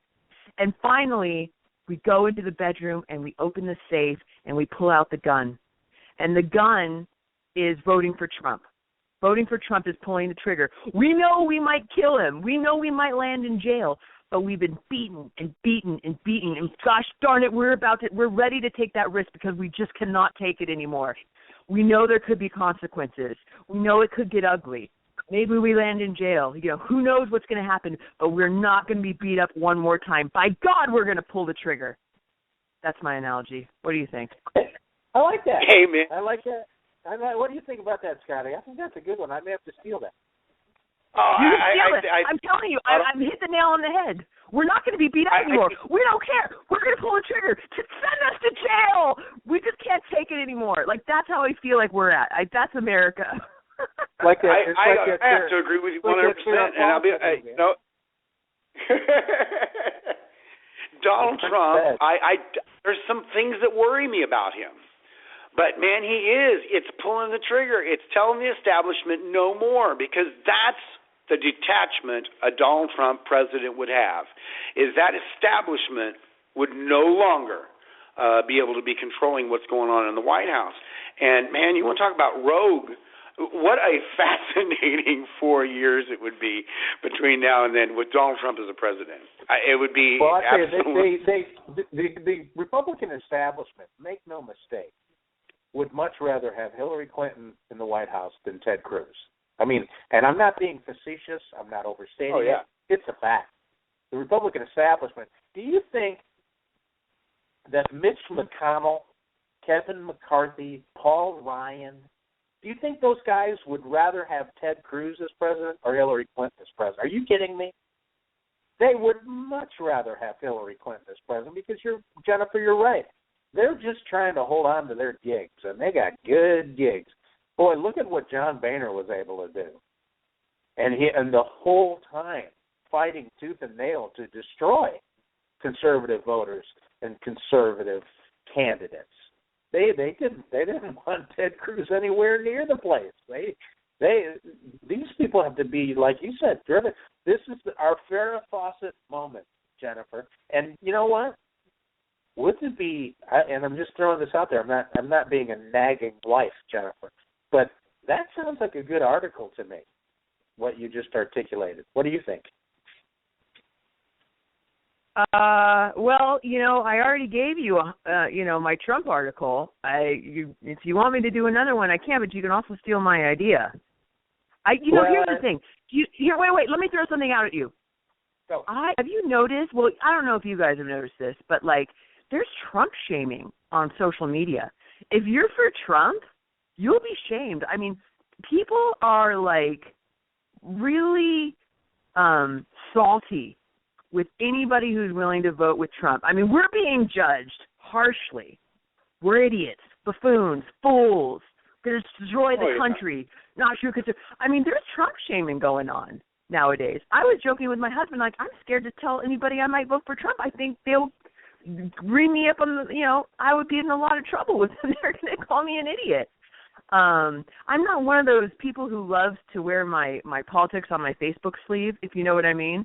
I kind of keep my Facebook profile a little personal. But I've noticed, even if I didn't want to say anything, I feel like, there's legitimate Trump shaming going on in this country right now. Oh, definitely.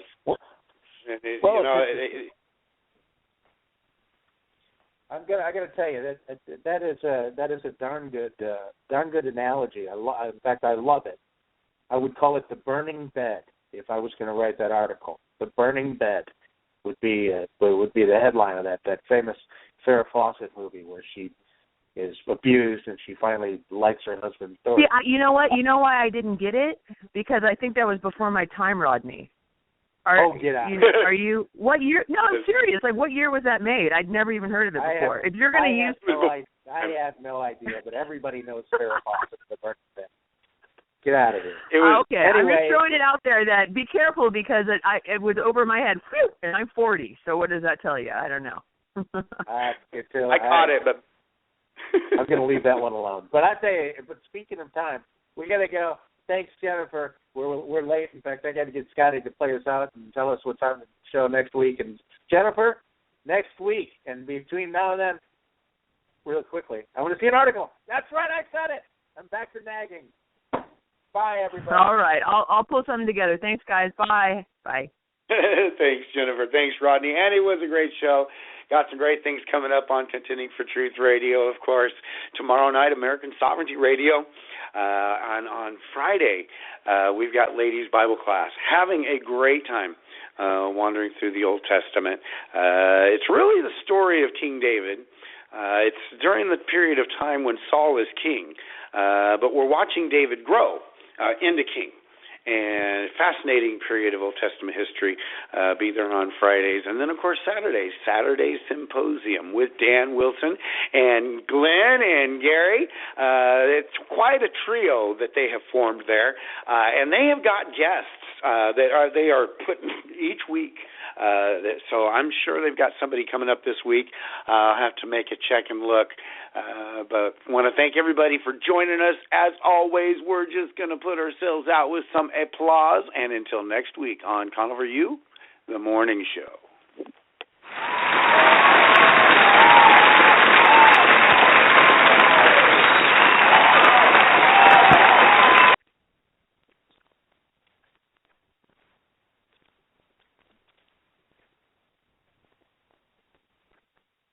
Geico presents sharing versus oversharing. Yesterday, Cliff Sora shared a top 10 list of hot fusion restaurants, a vegan gluten-free mashup recipe, and a podcast featuring organic food trends. Oh, TMI. Too much internet information. That's oversharing. Cliff, Geico has something worth sharing with your friends. Like how on Geico.com you could save hundreds on your car insurance, update your policy, and report a claim. Gluten-free info that's easy to swallow. Geico. 15 minutes could save you 15% or more on car insurance.